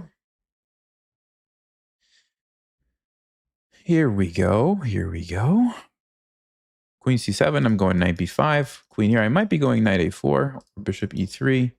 Queen d8 is a very awkward move. He goes queen b6, so yeah, bishop e3 or knight a4. think I like this one. Probably going to force him to d8. Which is pretty awkward, especially when I'm going to have a rook on that file too.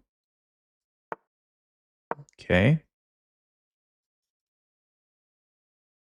That's quite nice for us.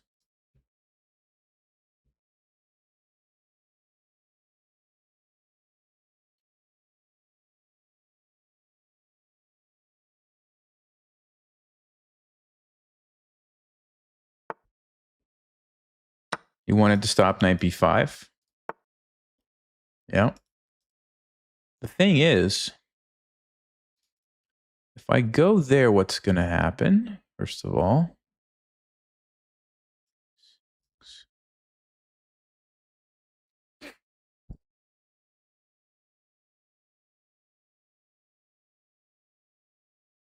okay, first things first, let's put the pressure here.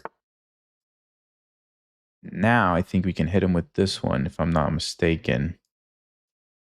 Bam! Bam! Look at that move. Look at this square right here, guys. We're coming into b6 with the bishop. We're going to take the rook. We're going to take the bishop. How is he going to get out of this? How is he going to get out of this one? Knight b4 takes. I guess he can do that. So I think I'll have to go bishop b6. Takes. No, we win a queen. You can't do that. Can't do that. This is a very strong move. Bishop b6 is a very strong move.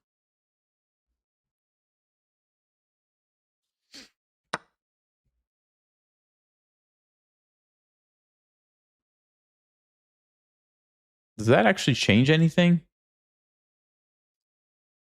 Does that change anything at all, guys?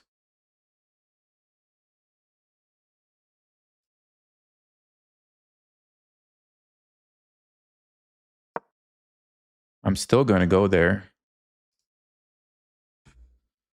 $5 to spend on an egg white sandwich with turkey bacon and hash browns and hot sauce. And an extra $7.35 to cover a service tip and add-ons. Hopefully a soda as well. I don't drink soda, but I'll drink some water with it. Thank you, though. But first, we got to beat this guy. I think we can do it. I think we have a winning position. Question is, can we navigate it without running out of time and blundering something? If he takes my knight, I think we just take back with the queen here.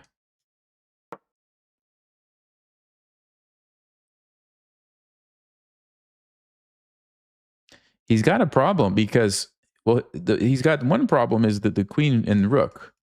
The other problem is after I take the rook, the bishop's going to be a liability. So that's what black has to watch out for.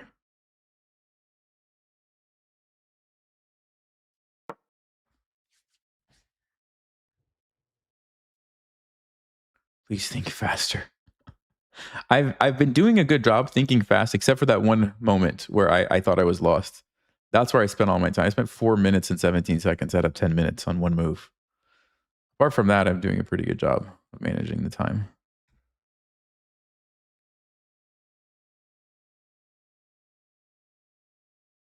But you know, if you're in a position like that and you don't find the right move, you're just going to lose anyway. So you may as well spend the time to find the right move. Now he's in trouble. That's why he's thinking so much. He's in big trouble.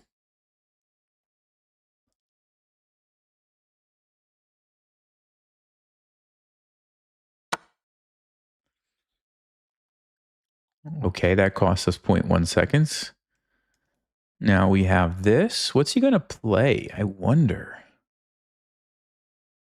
Because the thing is, if you move the queen, I take, you take. I'm also going to take here and have an attack, potentially.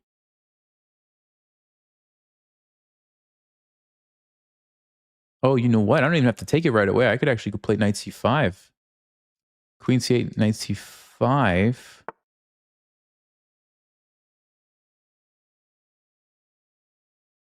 I think we just trade and win, guys. That's what I think we do.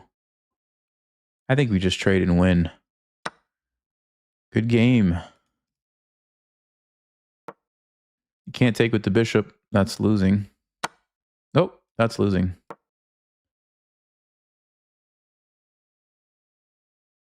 Yeah, we did it. We did it. We're gonna win. We're gonna win.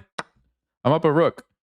If I okay, it's like if I don't win this game, up a rook, then I will never be a GM.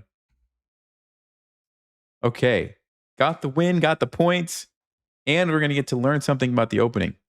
That's a win-win. Okay, yeah, I definitely did something wrong in the opening. You see that dip there? I did something wrong big time. I think he had D4, and I think he missed D4. Let's see. So I know that this is the move, and I'm fairly certain taking is the move. Let's open up the Explorer. Oh, yeah, C4 first, yes. And then, yeah, this is the move that surprised me.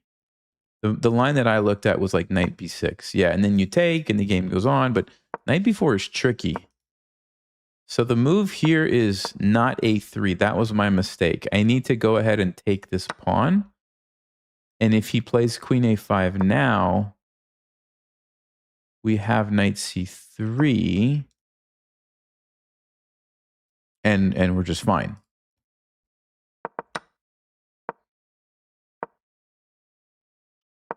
Oh, that's why you have to take. Because otherwise D5 kicks your queen off of that nice square. And that's where everything gets jammed up. That is why this is a mistake, because D5. So that's my mistake. As long as I remember to just take right away. Just take right away before my queen gets chased away, and I'm fine. And actually, what happens on F5? Well, now we can still play knight C3, and now black had to really create some weaknesses to be able to do this to me. Yeah, okay. Okay. So I messed up. He plays the best move. He plays the best move. I'm actually totally losing, and he misses it. Yep, he just missed it. D4. Black's winning. I think I was going to play rook B1, honestly. Let him take it, take back. But yeah, this is lost. I would go here. His knight jumps in. I'm done. It's over. Because I'm going to lose my rook here in just a second. So that's the issue. But he didn't do it. Allowed me to get back in the game. And actually now I'm winning. Now I'm winning, and I played pretty well here, taking advantage of this. Yep.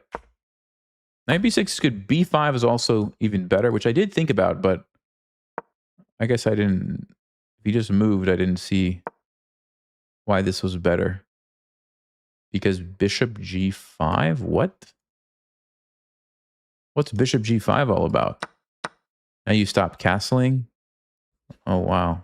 Rockfish is ridiculous sometimes. Anyway, I don't think he had any good moves after this. Yeah. His best move, according to the engine, is bishop c8, which if I go here, now he can take on d3, threatening a sneaky little trap.